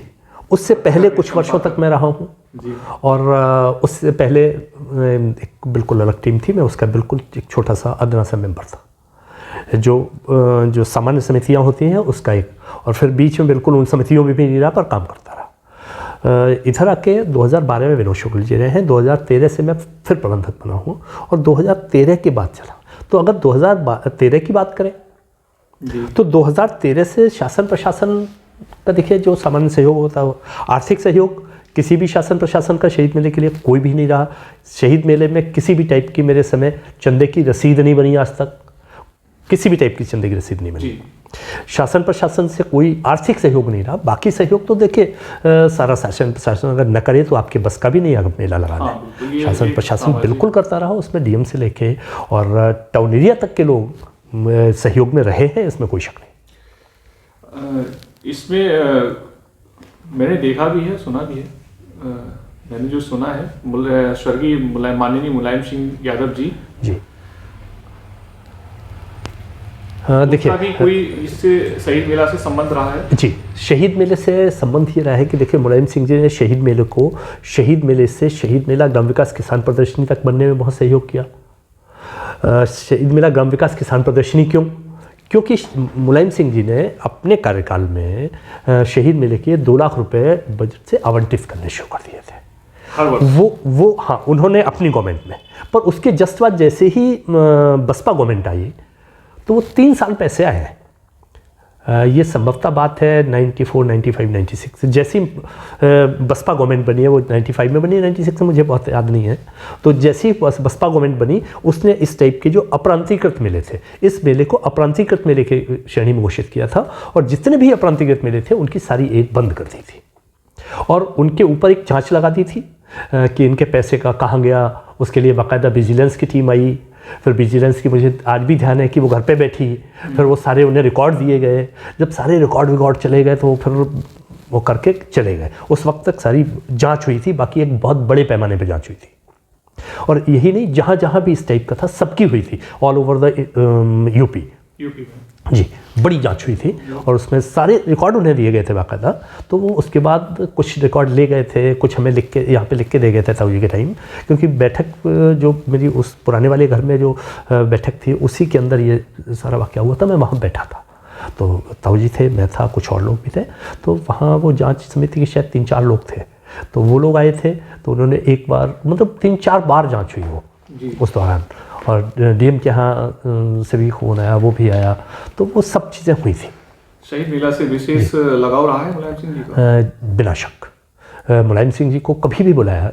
मेरे समय तो देखिए मैंने तो एक बार बुलाया, बाकी ताऊ जी से तो उनके बहुत अच्छे संबंध रहे। दोनों लोग एक हेलीकॉप्टर उड़ने वाले थे क्योंकि वो अध्यक्ष थे और वो जो है उस समिति के मंत्री थे, सचिव थे। तो वो एक तरीके से प्रोग्राम बनते थे। उसके अलावा बहुत सारी यादें मुझे उसकी भी जुड़ी हैं जो आंदोलन हुआ है, पर बहुत सी बातें अब विषयांतर हो जाएगा तो इसलिए नहीं कहूँगा। कभी इस चर्चे पर अगर चर्चा होगी कि वो उस दौरान, तो फिर अलग बात है। यहाँ पे मुलायम सिंह का बिना शक रहा है। मैं 2013 में जब उन्हें लेने गया तो उनका केवल एक ही वो था, मैंने एक तो उन्हें बाहर लेटर दे दिया था, एक उन्हें लेटर दिया जाके। उन्हें लेटर दिया तो उन्होंने केवल ये पूछा था त्रिपाठी जी की है, मैं कहा जी, और इसका आपको अनावरण करना है। सब लोग ये चाहते हैं, पूरी समिति चाहती है कि आप अनावरण करें। तो बोले कि ये बताओ बेटा मूर्ति कैसी बनी, अच्छी बनी है, कोई कमी हो तो ले लो। मैं कहता हूँ जी, मैं एक्चुअली ताऊ जी के होने के कारण उनसे ताऊ जी ही कहता था। तो मैं कहता हूँ जी उसकी ज़रूरत नहीं है, मूर्ति हम लोगों ने बनवाई है, आप एक बार देख लीजिएगा, अगर अच्छी ना लगे तो आप जैसी चाय लगवा लीजिएगा। तो ये सब बातें उनसे हुई। तो उन्होंने अपने उसे बुला के तुरंत कहा कि देखो कोई भी कार्यक्रम हो, मेरे घर का कार्यक्रम है, मुझे जाना है और ये कोई भी कार्यक्रम कैंसिल कर देना। तो उस दिन भी बहुत कोहरे होने के बावजूद, सारे होने के बावजूद मुलायम सिंह आए और बहुत जल्दी आए थे। उन्हें दिल्ली जाना, फिर दिल्ली भी नहीं गए, यहीं से वापस चले गए थे। तो वो लगाव तो बिना शक रहा। जब मुलायम सिंह जी आए तो मुझे एक घटना और याद है। मैं शहीद मंदिर में था, फोर्स लगी हुई थी, उसने मुझे आने नहीं दिया बाहर कि आप यहीं रहिए, यहीं रहेंगे, नेताजी सीधे इसी में आएंगे मंदिर में। मैंने कहा देखिए हो नहीं सकता, नेताजी आएंगे तो पहले समाधि पे जाएंगे, आप निश्चित मान लीजिए, आप रोक भी नहीं पाओगे। ये मेरी बात हुई और नेताजी आए तो सीधे समाधि पे रोके पहले, और जब समाधि पे रोके तो मैंने वो रस्सी जो उस लगा रखी मैंने झटके मार के हटाई और फिर मैं वहाँ पे जाके मैंने करके, और फिर उन्होंने मेरे कंधे का सहारा लेके गए। तो जब कंधे का सहारा लिया तो एक सिक्योरिटी वाले ने रोका तो उन्होंने कहा नहीं, तो वो वहाँ पे गए, वहाँ पे पहले चढ़ाया। उसके बाद ताऊ जी वाली प्रतिमा चूँकि ऊपर लगी थी तो 2 सीढ़ियाँ थी, तो वहाँ भी कंधे का सहारा लेके गए। तो तब तक सिक्योरिटी समझ चुकी थी, फिर तो हिम्मत नहीं पड़ी। पर वो नेताजी का इस टाइप का रहा है, लगाव रहा है बिना शक। और जहाँ तक मैं तो बहुत बार मिला हूँ यार, मुझे तो याद है कि घर में एक हॉटलाइन लगी रहती थी, सीधी उनसे बात होती। तो उस वक्त हॉटलाइन का चलन था, अब तो ख़त्म हो गया है जी। उस वक्त हॉटलाइन का चलन था, तो घर से जैसे फ़ोन उठाओ तो सीधे वहीं पर व्यस्त था। वो घर पे एक इस टाइप की व्यवस्था थी, तो उससे बात होती रहती थी। उनका एक वो था जगमोहन, उससे कभी भी जाते थे तो सीधे मिल लेते थे। हम खुद ही मिल लेते थे, उस वक्त बहुत छोटा था पर आराम से मिल लेते थे।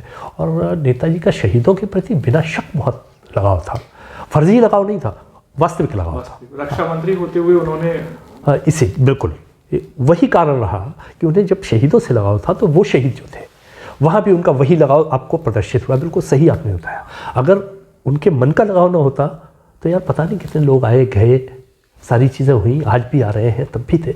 पर वो जो चीज़ थी कि शहीद का शव घर तक पहुँचे, उसके पीछे रीज़न यही था। शहीद मेले की बात हो और शहीदों की नहीं, शहीद मेले की ही नहीं, किसी भी शहीद की बात हो तो उन्हें बहुत अच्छा लगता और उस पर वो इंटरेस्ट लेते थे। भले ही उतना विस्तृत रूप से न जानते हो कि हम पढ़ रहे हैं, वो नहीं पढ़ पाते हैं, वो अपना राजनीति व्यस्त रहे हो, परंतु जब कोई बात होती थी तो उस पर चर्चा होती थी, फिर भले ही एक्स्ट्रा टाइम हो। क्योंकि शहीद जब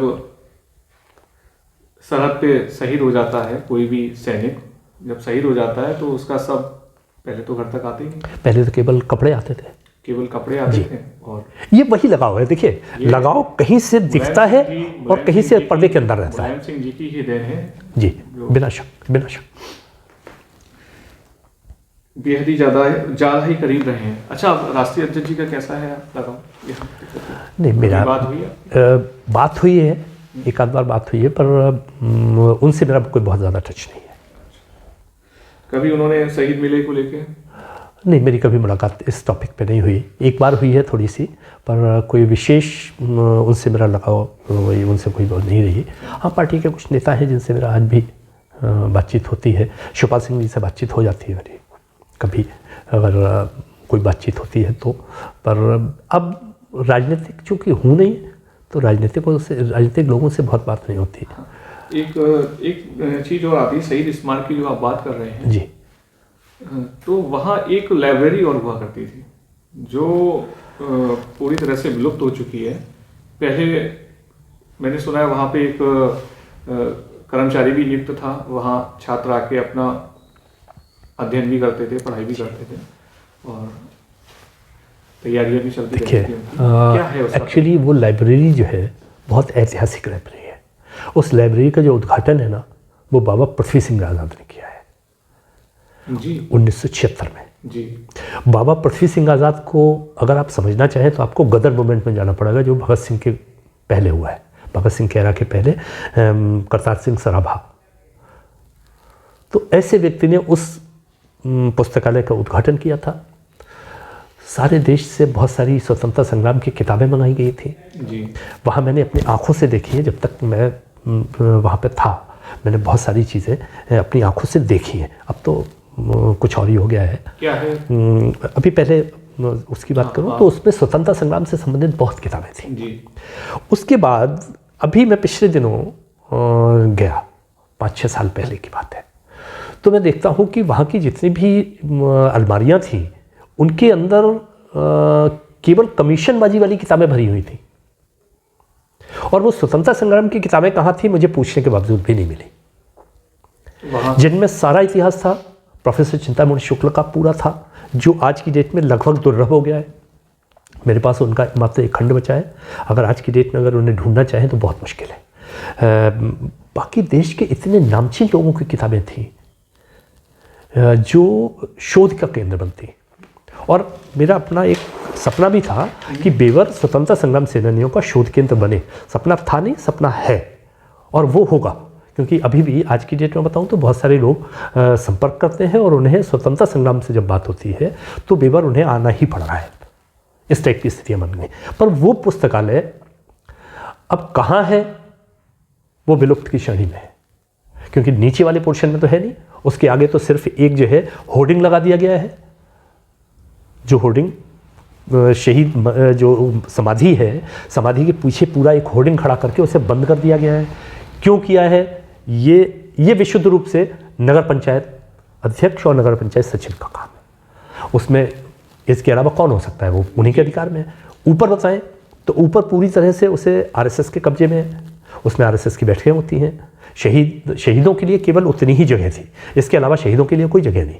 जबकि उसमें होना ये चाहिए था कि ऊपर अगर कमरा बनवाया था पंचायत ने, तो उसमें स्वतंत्रता संग्राम के जो सेनानी रहे हैं, उनके जो वंशज हैं, जो सारे देश से लोग आ जाते हैं, यहाँ पे शोध केंद्र होता और ऊपर एक चित्र प्रदर्शनी बनती, और जो एक दो कमरे हैं वहाँ पे, उन दोनों कमरों को अगर कोई बाहर से आ जाता तो उन्हें टिकाने की व्यवस्था हो जाती। परंतु इसे नगर पंचायत ने पूरी तरह से अब पैसे लेके किया है कि वैसे किया है, मैं तो समझता हूँ कि उसे पूरी तरह से किराए पे दिया हुआ है। आरएसएस उसमें कोई लड़का रह रहा है, मैं बहुत ज़्यादा नहीं जानता, पर एक लड़का रह रहा है उसमें कोई, और परमानेंट रह रहा है। अच्छा।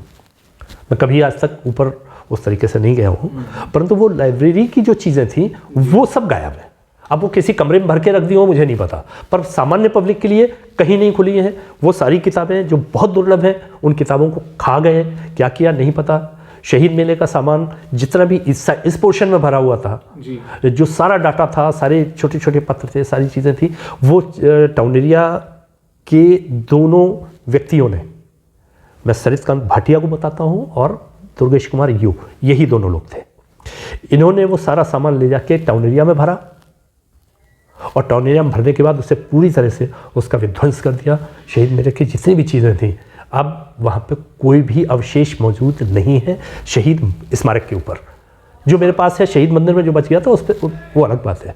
आज की डेट में शहीद मंदिर में इवन यहाँ तक कि जो ताऊ जी की मूर्ति लगी है उसके पीछे एक जंगला लगा हुआ था जैसा बाहर लगा हुआ है जी। वो जंगला भी ले गए। उसकी जो और जो चीज़ें थी लोहे की, बहुत सारी चीज़ें, वो सारी की उठा के ले गए। ऊपर का दरवाज़ा एक रखा हुआ था वो ले गए। मतलब जितनी भी चीज़ें डिस्ट्रॉय कर सकते थे वो सारा कर लिया। उसके साथ साथ सारा डाटा ख़त्म कर दिया। वहाँ बहुत सारी चीज़ें स्वतंत्रता संग्राम से संबंधित बहुत सारी होर्डिंग्स रखी हुई थी और इसलिए रखी थी जो टूट गई हैं। उनमें जो डाटा मैंने लिखा हुआ है वो डाटा सारा बहुत सारा संग्रहित करके लाया था।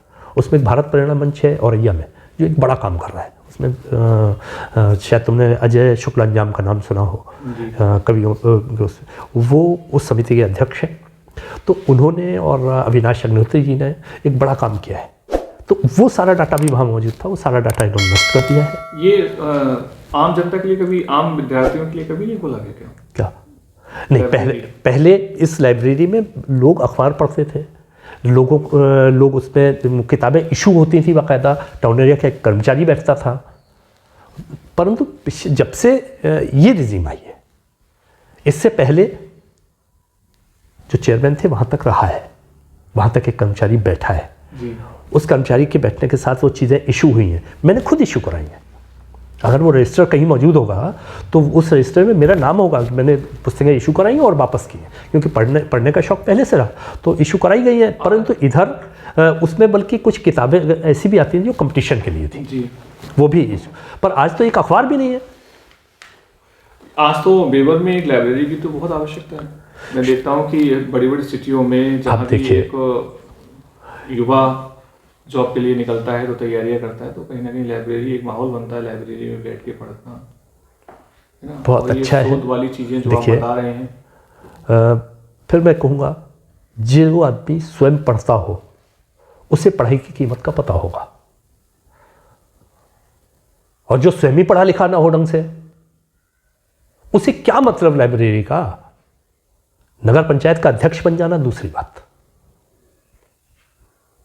परंतु लाइब्रेरी चलाना समझ तो चाहिए ना यार। समझ कहां से आएगी? उस लाइब्रेरी को खत्म करना इस बात का प्रमाण है कि आप पैसे से कुछ भी कर सकते हो। सब जानते हैं 10 साल पहले और 10 साल बाद की स्थिति। 10 साल पहले आप कहां थे और 10 साल बाद कहां हैं। परंतु लाइब्रेरी को नष्ट करना इस बात का पूरा द्योतक है कि आप मानसिक रूप से भी कितना समझदार हैं। इस नगर से अगर कंपटीशन के लिए कुछ चीज़ें स्टार्ट हो जाए जी, कुछ चीज़ें स्टार्ट हो जाए, अगर 2 बच्चे निकले, अगर वो कहीं नाम कर ले, तो वो नगर पंचायत अध्यक्ष की विशेषता होगी, उसकी एक समझदारी होगी। और अगर ऐसी सुविधाओं को आप बंद कर देंगे, ऐसी चीज़ों को आप बंद कर दें, तो क्या होगा? मैं एक छोटा सा उदाहरण और देता हूँ। मैं केवल एक पे आरोप नहीं लगा रहा। बेवर नगर पंचायत में कई चेयरमैन हुए। एक लोगों ने बस अड्डे से अंदर आने का रास्ता बंद कर दिया, वो दुकानें उठा के। हो सकता है बहुत से लोगों की ये बात बुरी लगेगी, परंतु आप एक बात देखें कि जब भी किसी टाउन की प्लानिंग होती है, मैं एज ए इंजीनियर बात कर रहा हूँ जी जी, कभी टाउन की प्लानिंग होती है तो क्या होता है कि रास्ते चौड़े रहे। अब क्या हुआ है, एक चेयरमैन ने वहाँ बंद किया, दूसरे लोगों ने वो बंद किया। पहले शिवराम मुबारक तिराहा, वहाँ पे पटिया उठा दी। एकमात्र सुभाष चंद्र बोस की मूर्ति थी जो लगी हुई थी, उसके साइड में भी पूरा अपने सत्यानाश कर दिया। रास्ते को कितना रखा है, वहाँ से कुछ समय बाद आपके बच्चे गाड़ी लेके नहीं निकल पाएंगे। रह गया था इटावा रोड, कुछ समय बाद वहाँ से भी गाड़ी नहीं घुसेगी। चौराहे से तो घुसना क्या है। इस बेवर के अंदर की जो स्थिति है, उस स्थिति में आप क्या करोगे? मास्टर प्लान लाओगे? कहीं से गाड़ी घुसने की स्थिति रखी, तो इस टाइप की समझदारियां हैं, इन पे बहुत क्या प्रश्न उठाने। बीच में जो आप बता रहे हैं, जो दुकानें आवंटित कर दी गई हैं इटावा रोड चुंगी पे, हाँ। उसकी बात कर रहे हैं आप? जी। वो जगह तो एक तरह से ऊंचा करके पड़ा हुआ था, उसमें तो पेड़ पौधे ऊंचा करके पड़ा हुआ था, नगर पंचायत तो है, परंतु क्या वो नगर पंचायत की जगह थी? चूंकि बेवर नगर के अंदर जितनी भी रोड्स आती हैं वो नगर पंचायत की है। बेवर नगर के बाईपास नगर पंचायत का नहीं है, वहाँ पे जहाँ तक मैं समझता हूँ वो शायद PWD का है, या CPWD में हो या PWD में हो, तो पर जो नगर के अंदर है वो नगर पंचायत का ही होता है। तो वहाँ पे इन्हें अधिकार तो है, कुछ भी कर सकते हो, पर अधिकार अच्छे के लिए। अब एक बात बताइए, कल अगर कोई चौराहे पे आग लग जाए इटावा रोड के लास्ट में, कोई योग से मेरी कहीं जुबान से ऐसा ना हो कि कुछ, मैं एक बात कह रहा हूँ, केवल उदाहरण दे रहा हूँ, मान लो लग जाए, जैसे वो निगम की लगी थी, तब बेवर में कोई फायर हाइड्रेंट नहीं था जहाँ से वो भरती पानी भरती। मैंने ये उस वक्त प्रश्न उठाया भी था, ये हाँ बिल्कुल बहुत उठा था, ये मैंने उठाया था, खुद ही उठाया था कि एक फायर हाइड्रेंट होना चाहिए, चौराहे पे होना चाहिए, इस तिराहे पे होना चाहिए, उस तिराहे पे होना चाहिए, कुछ ना कुछ ऐसी व्यवस्था होनी चाहिए।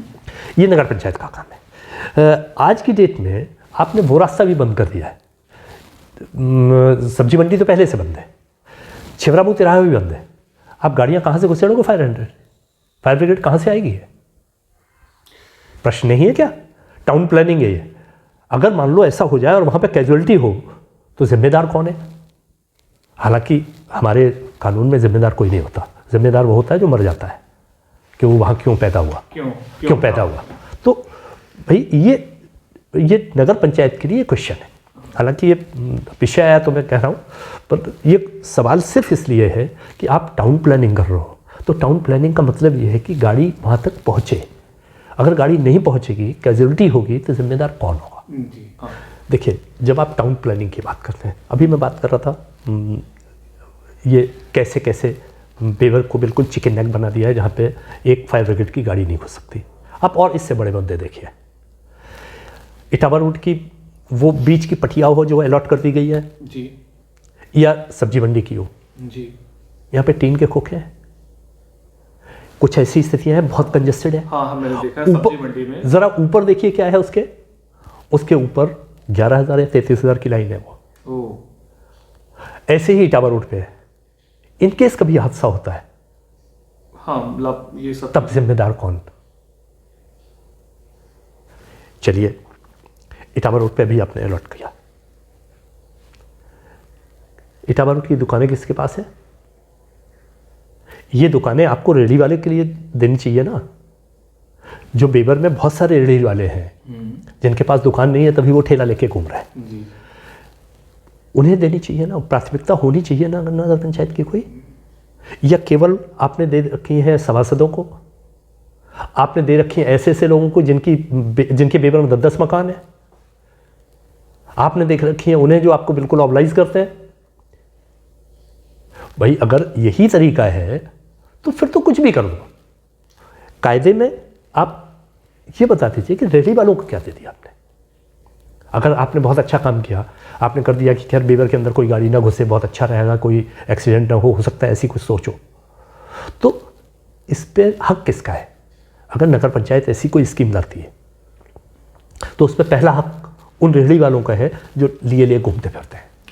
इटावा रोड की जो आप बात कर रहे हैं, वहाँ तो 2 रास्ते हैं, एक तरफ आने के लिए, एक जाने के लिए, ऐसी कोई समस्या आनी नहीं चाहिए। सब्जी मंडी में भी है, 2 रास्ते हैं, एक तरफ आने के लिए, एक तरफ जाने के लिए। जरा गाड़ी लेके निकल जाओ, गाड़ी लेके आप निकल सकते हैं। कब निकले थे? रात के 12 बजे। तो ये देखिए, कहना और प्रैक्टिकल ये 2 चीज़ें हैं। अगर आप टाउन प्लानिंग करते हैं, आप 10 साल हो गए आपको, अगर आप टाउन प्लानिंग कर सकते थे तो इनमें से आपने क्या किया? देखिए, मैं मुद्दे के नाता हूँ। ये 10 साल है किसके लिए आप कह रहे हैं सर? जो वर्तमान चेयरमैन है, वर्तमान, अब तो चेयरमैन ही तो वर्तमान चेयरमैन 10 साल मतलब खत्म हो गया, अलग बात है। हाँ। निवर्तमान कह लीजिए। इससे पहले भी चेयरमैन थे, उससे पहले भी चेयरमैन थे, सबने अपने अपने तरीके से किया। मैं किसी उस पर नहीं, मैं वर्तमान की बात कर रहा हूँ, क्योंकि हर वक्त पैसे की दिक्कत थी, कई बार पैसे की बहुत किल्लत रही। मुझे वर्तमान चेयरमैन ने काम भी कराए हैं, ऐसा नहीं है, उन्होंने अच्छी सड़कें दी हैं, लाइट दी है बेवर को, बिल्कुल दी है। मैं ये नहीं कह रहा कि काम नहीं कराए। जब पैसा बहुत आया, मुझे ये भी पता है कि 10 साल पहले और 10 साल बाद का अंतर क्या हुआ है चेयरमैन साहब का खुद का, तो वो खैर उस मुद्दे पर मत जाइए। बात देखिए अभी मैं जो बात कर रहा हूँ बिल्कुल कराए। आज आप बताइए, बुजुर्ग अगर बेवर में टहलना चाहे,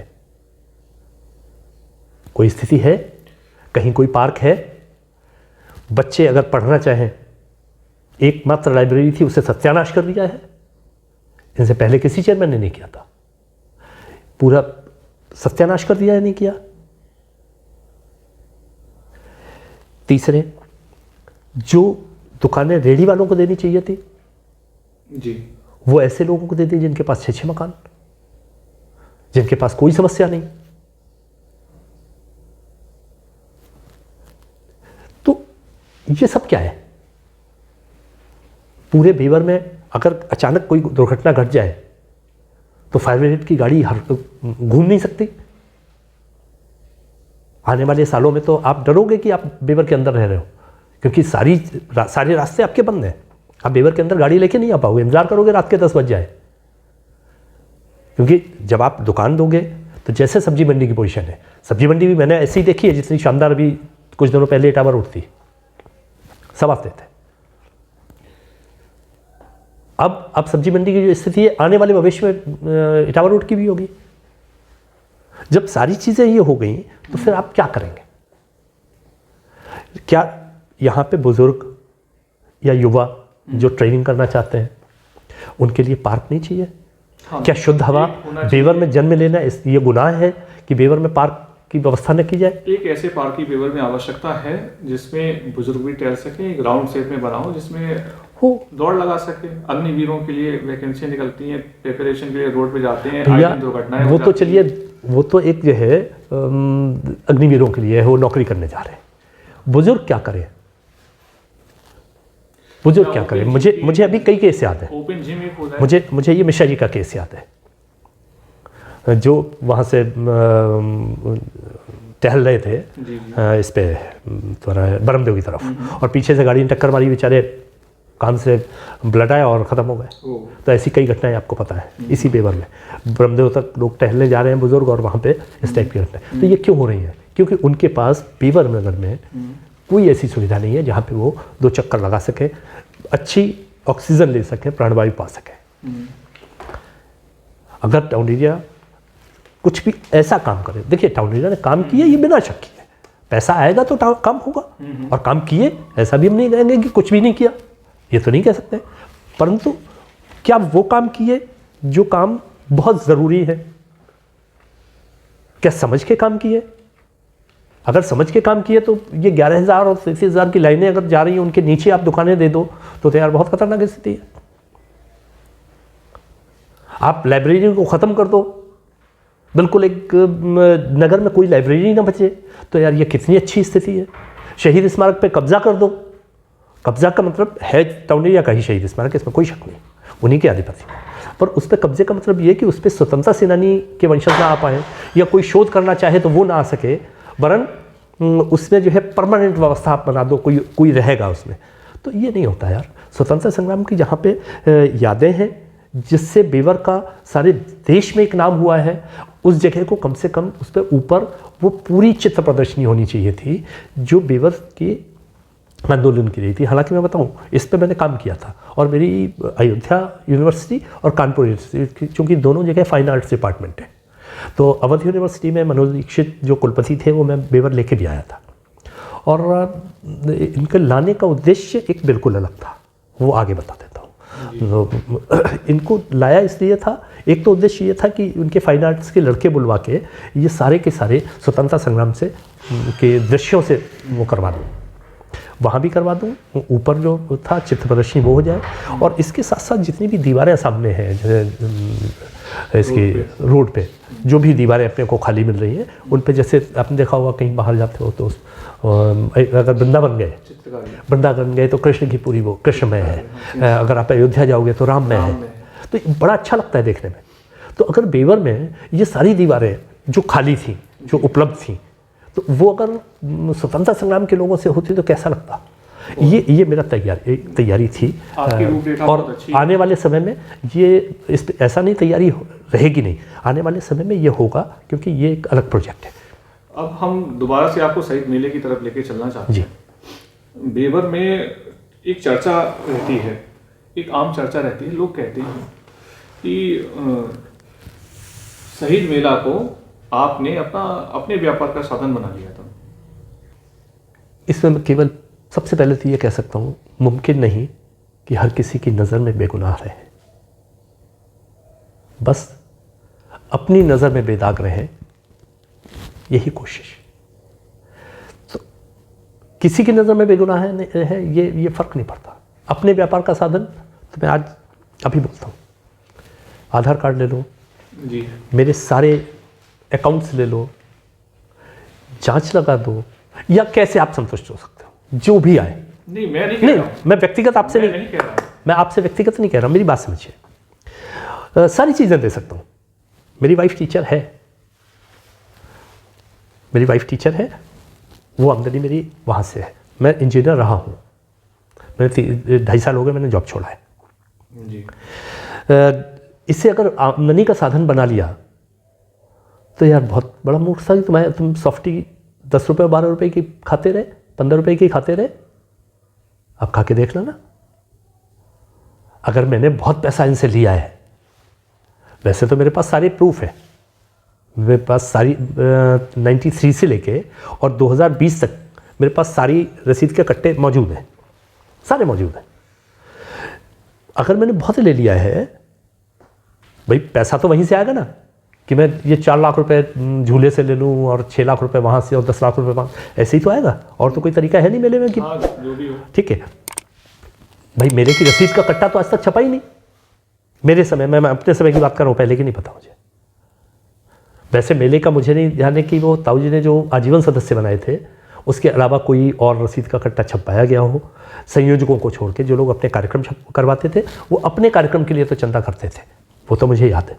पर शहीद मेला कमेटी ने कभी अपने लिए चंदा छब्बा के किया हो शुरुआती दिवसों को छोड़ के, ऐसा नहीं है। तो चंदे की आमदनी तो थी नहीं, बिना रसीद के कोई पैसा देता नहीं आपको, या देगा मेले में? हाँ, मान तो लिया देगा। पैसा का तरीका कौन सा है? पैसे आने, लोगों का कहना ये है इस तरह से कि राज त्रिपाठी जी मेला लगवाते हैं, उनका कोई कार्यक्रम उसमें कुछ रहता नहीं है। हर चीज के लिए उन्होंने आयोजक बना रखे हैं, संयोजक बना रखे हैं। जो भी डे बाई डे जैसे कवि सम्मेलन है तो उसमें किसी और को संयोजक बना दिया, है ना। बिल्कुल बिल्कुल, ये ठीक प्रश्न लाए हो जरा। ठीक, 2020 को की बात बताऊं या पहले की बताऊं? मैं नहीं कह रहा हूं सर। नहीं, मैं आपसे ही कह रहा हूं कि जैसे मैं 2020 की बात कर लूँ, अब लास्ट वाला मैंने 2020 किया है। हाँ, तो उसमें उनका पूरा मेरा प्रश्न नहीं हुआ। उन लोगों का कहना ये है कि उसमें जब संयोजक बना देते हैं तो आयोजक करता जो होता है वो अपना करता है, खर्चा करता है, तो इसमें इनका कोई रोल नहीं होता है। उद्घाटन का संयोजक कौन होता है? फिल्म फेस्टिवल का संयोजक कौन होता है? बेबर में फिल्म फेस्टिवल होता था, ठीक। बाकी और कार्यक्रम में भी बताऊंगा आगे। फिल्म फेस्टिवल होता है, 3 दिन का फिल्म फेस्टिवल था, राज्यपाल आया था, सबने देखा। कैसे, किसने कराया, संयोजक कौन? इस बेवर में कितने एक्टर्स राजनीतिक मामलों को छोड़ के आए? फिर कहता हूं, मैंने राज्यपाल को 2 रुपए नहीं दिए, राज्यपाल मेरे संबंधों पे आया है। डॉक्टर गजल श्रीनिवास साउथ से, जो एक बड़े एक्टर भी हैं और सारे देश में जिन्होंने 6000 कंसर्ट किए हैं, 3 गिनीज बुक उनके नाम अभी भी है, आज भी 3 गिनीज बुक है। वो यहाँ आए, एक बार नहीं आए, 3 बार आए। फिल्म इंडस्ट्री में गांधी कहे जाने वाले डॉक्टर सुरेंद्र राजन, ये आए। मुन्ना भाई MBBS में जो जी। दरअसल एक बात बताऊं, उन्होंने, उनका शायद रोल वो रहा है जादू की झप्पी वाला, जादू की, हाँ वही वो है, पोछा लगाते समय। बिल्कुल सही पकड़े आप, वही रहा है। और शहीद में भी रहा है, और बहुत सारे, चूंकि इन सब लोगों के जो लोग भी आ रहे हैं ये सब कहीं ना कहीं शहीदों के उससे जुड़े हुए थे। और आपको बता दूं, एक्चुअली मैं 96 में मैंने एक सीरियल किया था। मेरे बहुत सारे संबंध फिल्म इंडस्ट्री में हैं, आज भी हैं। मेरे बहुत सारे मित्र हैं जो आज एक डायरेक्शन लेवल तक चले गए हैं, वहाँ बड़े बड़े काम कर रहे हैं। इसीलिए पंकज त्रिपाठी शहीद मेले का एडवर्टीजमेंट कर देते हैं। पंकज त्रिपाठी जो 2 करोड़ रुपए से नीचे फिल्म नहीं करता। मैं फिर कहता हूँ कि कोई शहीद मेला तो छोड़ दो यार, किसी के लिए पंकज त्रिपाठी से एक शब्द कहलवा लो। और पंकज त्रिपाठी रात को 3:30 बजे वीडियो बना के भेजते हैं। शूटिंग से लौटने के बाद 3:30 बजे आया और वही उन्हीं आंखों से बनाया अनुराधा, जो अग्निपंख और उन सब में आई थी, जो एक वक्त IBN 7 की एंकर भी रही, वो वीडियो बना के भेजती है। आदित्य ओम, जिन्होंने साउथ से लेके हिंदी तक बहुत सारी फिल्में की हैं, आदित्य ओम यहाँ आए भी हैं और वो मित्र हैं, आते हैं। तो यार, तो ये सब पैसे देते हैं क्या? ये पैसे दे सकते हैं क्या? मैंने एक भी पैसा नहीं दिया किसी को, इसमें कतई शक नहीं, बहुत खुला कहता हूँ। अगर पैसे की बात आए तो मैंने यार इस महीने में कभी भी ठेके ऐसे नहीं उठाए कि मैंने 4 लाख की बोली लगाई हूँ। बिजली का ठेका इस बार 74,000 इन्हें दे रहा है। मेरे समय पैसे लेता था, और क्यों लेता था कि दुकानदार है, उससे मैं बिजली का बल्ब 1000 और 1500 रुपये नहीं दिलवा पाऊंगा। ये शहीद मेला है, इसके खर्चे निकलते हैं और शहीद मेला चलता रहे जी। अगर ये मेरी गलती थी तो हाँ गलती थी, और ये गलती मैं बार बार करना चाहता हूँ।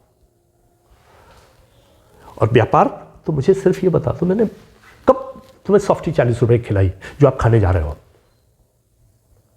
कब मैंने आपको जहर की सॉफ्टी खिलाऊंगा?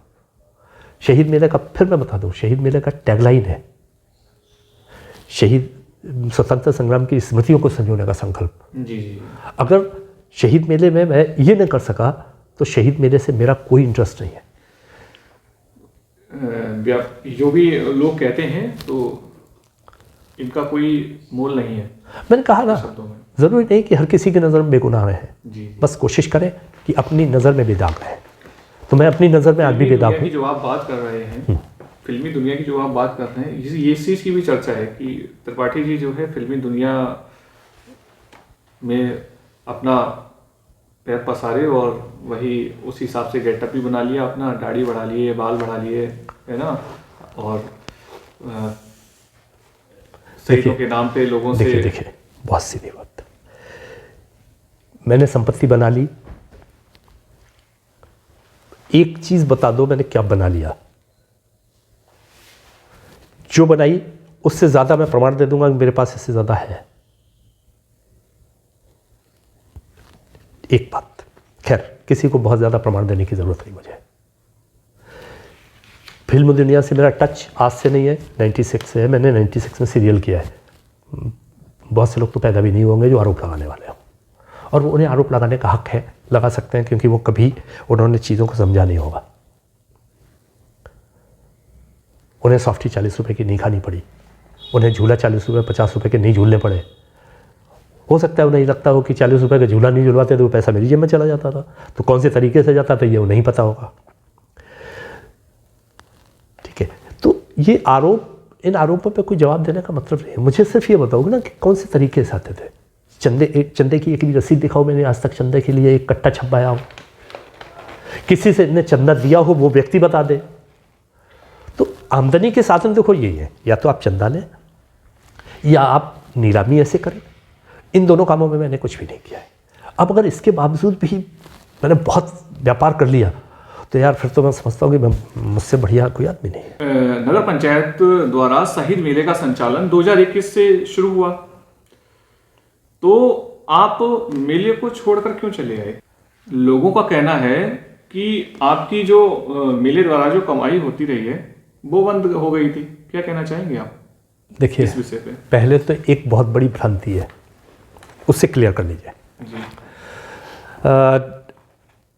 2021 में मुझे जो परमिशन दी गई, देखिए पहली बात, एक बात बहुत क्लियर समझ लो, मुझे अगर परमिशन नहीं मिलेगी तो कभी मेला नहीं करूँगा। अच्छा, परमिशन लेनी होती है इसके? बिना शक लेनी होती है। तो वो परमिशन जो मुझे दी गई, मैं परमिशन लेने गया था। अगर हर साल की तरीके से परमिशन दी जाती मैं करता। मुझे परमिशन दी गई बिना लाउड स्पीकर और बिना दुकान के। ठीक, इस पे बात आई तो मैं कोशिश करता रहा कि ये चीज़ हट जाए, क्योंकि मेले का स्वरूप बिना लाउड स्पीकर और बिना दुकान के संभव नहीं है। क्योंकि उतने बड़े ग्राउंड में अगर आप इन दोनों चीज़ों को हटा दें तो आप केवल एक छोटा सा वो कर सकते हो जहाँ पर सांड और वो सारे की सारे आपको ध्वस्त कर देंगे, आप रोक ही नहीं सकते उसमें। तो मैं कोशिश करता रहा। इसी में बात आई कि चेयरमैन साहब से बात कर लेता हूँ, तो राजीव ने चेयरमैन साहब को फ़ोन किया। नाम बोलिए सर। चेयरमैन साहब का मतलब है निवर्तमान चेयरमैन सरितकांत भाटिया। तो इनसे बात हुई। इन्होंने क्या किया कि इनसे बात हुई तो इन्होंने तुरंत हाँ किया कि चलो मैं चलता हूँ। हम यहाँ से जब तक देखिए तेज़ी देखिए, मैं यहाँ से, हम और राजीव यहाँ से गए, मेरे पास स्विफ्ट थी, मैं यहाँ से पहुँचा तो ये जो बाईपास है जी, बाईपास के पास ये पहुँच चुके थे। उधर वहाँ पे इनकी गाड़ी खड़ी थी, जहाँ वो गेस्ट हाउस बना हुआ है ना, वो इसका श्री राम मसीह स्टोर जी, तो इनका वाला गेस्ट हाउस था, वहाँ पे इनकी गाड़ी खड़ी हुई थी। हम लोग पहुँचे, उसके बाद फिर गए, यहाँ से गए तो डीएम साहब नहीं थे। मैं इस पूरे वृत्तांत को बहुत खोल के बताता हूँ, मेरे पास बहुत सारे सबूत भी पड़े हैं उसके। जी, तो वो वहाँ पे गए, जाने के बाद डीएम साहब थे नहीं, तो बाहर हम लोग बैठे, ये अपने चले गए कहीं। फिर डीएम साहब आए तो ये अंदर डीएम साहब के पास पहुँच गए। हम लोग इधर से गए, उधर से आए तो करीब 10 मिनट का लगभग अंतर हुआ। जब मैं अंदर पहुँचा, डीएम साहब से बात हुई तो डीएम साहब ने कहा कि वो लाए हो सीए से अप्रूव्ड हाईवे पिछला। मैं कहा नहीं, कि सीए से अप्रूव्ड नहीं लाया। फिर तो मैंने कहा कि सीए से अगर आपको इसकी दिक्कत होती है, उसी वक्त की बात है, वहीं देन एंड देयर जो वर्ड हुआ है, मैंने कहा अगर वो है तो हाईवे समिति बना दीजिए इस बार। पर चूंकि अब वक्त नहीं है, मैं शायद 20 तारीख को गया था, नहीं 19 को, तो मैंने कहा हाईवे समिति बना दीजिए जो इसके हाईवे का निरीक्षण करे जी, मेले के। ये मेरा प्रस्ताव है। जी, तो डीएम साहब ने कहा हाँ ये ठीक है। तो इस पे बोले कि ठीक है इंस्पेक्टर को रख देता हूँ। और तो जैसे ही उन्होंने इंस्पेक्टर का, मैंने कहा देखिए पुलिस वाले को मत रखिए, पुलिस का आपको तरीका पता है, बल्कि ये चेयरमैन साहब बैठे हैं, आप इन्हें रख दीजिए, ये मेरा प्रस्ताव है, मैंने ही बोला है। ये जब वहाँ बोला तो बोले कि और, मैंने कहा कि यूँ को रख दीजिए। तो बोले कि ठीक है 2 लोग ये रहेंगे और 2 आपकी समिति से रहेंगे, एक तो आप रहेंगे एक। मैंने कहा कि जब मैं ही खर्च कर रहा हूँ तो मुझे मत रखिए। बोले नहीं मुझे आप पे विश्वास है, आप रहिए। ये बात डीएम ने अपने मुंह से बोली, और 1 लोगों को उससे और रख लीजिए। तो मैंने उनसे ये कहा, मैंने कहा सर कि अगर ये परमिशन नहीं बदलेगी तो मैं मेला नहीं करूँगा। ये बात चैम्बर के अंदर की है, उसी वक्त की, डीएम के चैम्बर के अंदर की। वहाँ पे सरितकांत भाटिया बैठे हैं, मैं हूँ और राजीव है, 3 ही लोग हैं। राजीव गुप्ता, चूँकि राजीव गुप्ता उप प्रबंधक थे शहीद मेले के, जी, मैं प्रबंधक था, भाटिया को लेके गए थे।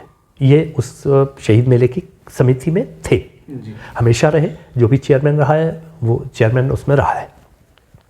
अब ये नहीं थे उस बार, सुनीति भाटिया थी। तो ये वहाँ बैठे थे, तो उन्होंने ये समिति बनाई। तो बोले कि वो आप एक काम करिए, आप ये लिख के वहाँ दे दीजिए कि ये हाईवे समिति डीएम साहब के निर्देश बन गई है, तो और इस पर उसका वो कर दें। तो उसी दिन आया, वो डेट 19 नहीं 18 थी, 18 जनवरी मेरे पास वो पूरा लेटर लिखा है। मैंने 18 जनवरी को वहाँ पे एसडीएम को वो कागज़ दे दिया कि ऐसे ऐसे ये इस वार्ता के क्रम में ये हाईवे समिति बना दी गई है और इसकी परमिशन पुनरीक्षित करने के क्रम में। जी, पहले वाली परमिशन की कॉपी दे दी और वो लेटर दे दिया जी, शहीद मेले के पैड पे लिख के। यहाँ से चीज़ें खेल शुरू हुए। मुझे नहीं पता, देखिए मैं राजनीतिक नहीं रहा, यहाँ से चीज़ें शुरू हुई। यहाँ से इसके बाद एक बैठक बुलाई जाती है भाटिया के घर पे। तो यार मतलब दिक्कत नहीं है, मैं भाटिया घर पे जाता हूँ, मैं गया, राजीव गए, भाटिया और ईओ। ये मेरी ईओ से पहली मुलाकात थी, इससे पहले ईओ से नहीं थी। तो वहाँ पे ईओ कहते हैं कि जब थोड़ी सी बात हुई तो मैंने ये कहा कि ऐसे करिए, एक रसीद के कट्टे छपा लिए जाए जिसमें एक टाउन एरिया का आदमी कोई साइन कर दे, दूसरे साइन समिति की तरफ से हो जाए, जिससे कि उन कट्टों पे कोई आपत्ति न रहे, और एक आदमी बैठा दीजिए टाउन एरिया का। जब इस टाइप किए तो पूरा कर लीजिए। मैं 25,000 रुपये देता हूँ जी, जो भी अगर घाटा पड़ जाए तो मेरे वापस मत दीजिएगा, अगर लेवल अप हो जाए तो मुझे वापस दीजिएगा, फ़ायदा हो जाए तो जमा कर दीजिएगा। ये सब बातें वहाँ हुई। तो यो तबक के बोला, यही यो जो वर्तमान है, क्या नाम है सर का? दुर्गेश कुमार जी, भाटिया बैठा है। तो भाटिया के सामने ही ये बात हुई, राजीव, भाटिया, मैं और यो, जी, 4 लोग हैं, इनके घर पे है। यो तबक के बोले कि आपको तो सांस्कृतिक कार्यक्रम की परमिशन मिली, सांस्कृतिक कार्यक्रम करिए, ये जो दुकानों इन सब का पैसा जो है वो तो टाउन फंड में जाएगा। टाउन फंड में? टाउन फंड में, यही शब्द थे। जैसे ये हुआ तो मुझे गुस्सा आई, मैं मुझे बेवकूफ़ समझ रखा है क्या। सांस्कृतिक कार्यक्रम का मतलब है 20 दिन कार्यक्रम हम करें और ये पैसा टाउन फंड में जाए। बाद में मुझे ये भी बताया कि टाउन फंड में जा ही नहीं सकता, पर मुझे ये नहीं पता था। कहा जो वो बात कह रहा हूँ। यहाँ से चीज़ें बिगड़ी। बात ये समझने की ही नहीं थी कि अब यहाँ से मुझे डर क्या हुआ कि यार अगर मैं अपने ऊपर ये सारी चीज़ें कर देता हूँ, क्योंकि यहाँ पे उस वक्त चौरी चौरा का वो बनना था, शताब्दी थी, तो एक 2 मंजिल सैंड आर्ट बनाने के लिए उड़ीसा से वो आ चुका था हिमांशु परिदा, जिसने वो गेंदालाल दीक्षित की मूर्ति उसमें 20 में बनाई थी। तो 2 मंजिल की वो बननी थी, उसमें बहुत सारी सेब की पेटियाँ और वो सब लगनी थी। इसके साथ जो आप यहाँ पे ये छोटी मूर्ति देख रहे हैं, ऐसी मूर्तियाँ बननी थी, उनकी बहुत सारी तैयारियाँ हो चुकी थी, वो सब था। मुझे ये लगा कि यार अगर मान लो ये गड़बड़ किया इन्होंने तो फिर पेमेंट कहाँ से करेंगे। ये मेरे मन में डर आया कि भाई इतना तो बड़ा नहीं हो कि अगर मेले में जो 5-6 लाख आता है मैं कहीं से पेमेंट करने की स्थिति में हूँ, मेरे साथ नहीं था। इसके बाद ये भी बात वहाँ पे थोड़ी सी बिगड़ी और मैंने कहा कि अगर ये है तो हाँ, हालांकि इसमें फिर बीच में भाटिया है, अगर मतलब ये नहीं और ये गलत है और ये गलत है, ये करके वो मामला रफा दफा किया गया। इसमें भाटिया ने कुछ नहीं कहा, ईओ ने ज़रूर कहा, परंतु मुझे ये अच्छी तरीके से मैं अब समझ सकता हूँ, तब नहीं समझ पाया था, अब समझ सकता हूँ कि बिना उनकी मर्ज़ी के ये नहीं कहा गया होगा। इसके बाद किनकी मर्जी के? चेयरमैन की, जो उस वक्त चेयरमैन थे, मतलब भाटिया की बात कर रहा हूँ, कि मैं अब ये समझ रहा हूँ कि ये नहीं कहा गया होगा उसके बिना। अच्छा। उस वक्त मैं नहीं समझ पाया था ये बात, मुझे लगा था ईओ ने कहा है। तो वो बात खैर वहाँ पे रफा दफा हो गई। अगले दिन देखता हूँ मेरे पास अभी तक परमिशन नहीं आई है और मुझसे ये कहा जा रहा है अरे भाई साहब मेला लगाओ, आप क्या क्यों चिंता करते हो, कौन ऐसा कर लेगा वो कर लेगा। मेरे पास परमिशन नहीं आ रही, आप समझिए। परमिशन जबकि मैं डीएम से भी कह चुका हूँ, एसडीएम से भी कह चुका हूँ, परमिशन नहीं आ रही। 18 को देख के आया, 19 निकल गई। 20 तारीख को जो आयव्यय समिति बनाई गई थी, उस आयव्यय समिति के 2 लोगों ने पूरे टाउन में एक लाउड स्पीकर घुमा दिया, सारे लोगों को बुला लिया। आयोजन समिति का काम था क्या? ये आयोजन समिति का काम है, आयव्यय समिति का नहीं है। वो बुला लिया, चलिए उसे भी अवॉइड किया, मैं गया वहाँ, बातचीत होने लगी। वहाँ पे ये होने लगा कि दुकान के पैसे 20% बढ़ा दिए जाए। मैंने इसका विरोध किया कि भाई क्यों, जब शहीद मेला समिति को ज़रूरत नहीं है तो क्यों बढ़ाएंगे। इन कुछ चीज़ों पे विवाद होने लगा। तो एक खाता खोलने की बात थी कि खाता खुलवाओ नया, और वो चेयरमैन और आपको, तो खाता खुलने में दिक्कत नहीं थी, पर चूंकि ये विवाद होने लगा और पहले मैं वो सुन चुका हूँ, तो ये हुआ कि हमने उस वक्त ये कहा कि कल खुलवाएंगे जब परमिशन आएगी जी। उसके बाद 20 निकल गई, 21 को परमिशन नहीं आई। 21 को मेरे पास एक फ़ोन आता है शाम को, रात के टाइम मेरे पास फ़ोन आता है और ये कहा जाता है भाई साहब अभी नहीं समझे, मर जाओगे तब समझोगे, आप चक्रव्यूह के अंदर हैं। उसका नाम नहीं खोल सकता, ऑफिस से था, नगर पंचायत ऑफिस से नहीं, डीएम ऑफिस से, ऑफिस से था, मैनपुरी से था, डीएम के ऑफिस का नहीं था, परंतु एक पर्याप्त बड़े ऑफिस का था। अच्छा। जो इन्वॉल्व रहते हैं लोग, कि इसके अंदर बहुत सीधी तैयारी कर दी गई है कि आपको परमिशन नहीं मिलेगी और आप बिना परमिशन के लगाइए। जरा से उपद्रव के बाद सारी कार्रवाइयां आप पे होने वाली है। मेरे जैसा व्यक्ति जो पहले से ही कह रहा है कि हम बिना परमिशन के नहीं लगाएंगे, मेरे पास विकल्प क्या बचा था वहां से आने के अलावा? आप सारी बातें छोड़ दीजिए, आयव्यय समिति ने जो आयोजन समिति बन गई वो भी छोड़ दीजिए, सब कुछ छोड़ दीजिए, लाउड स्पीकर बुलवा लिया वो भी छोड़ दीजिए, पर मुझे परमिशन 22 को नहीं मिली सुबह। तब मैंने जाके ये निर्णय लिया कि हम मेले को शहीद मंदिर में लगाएंगे।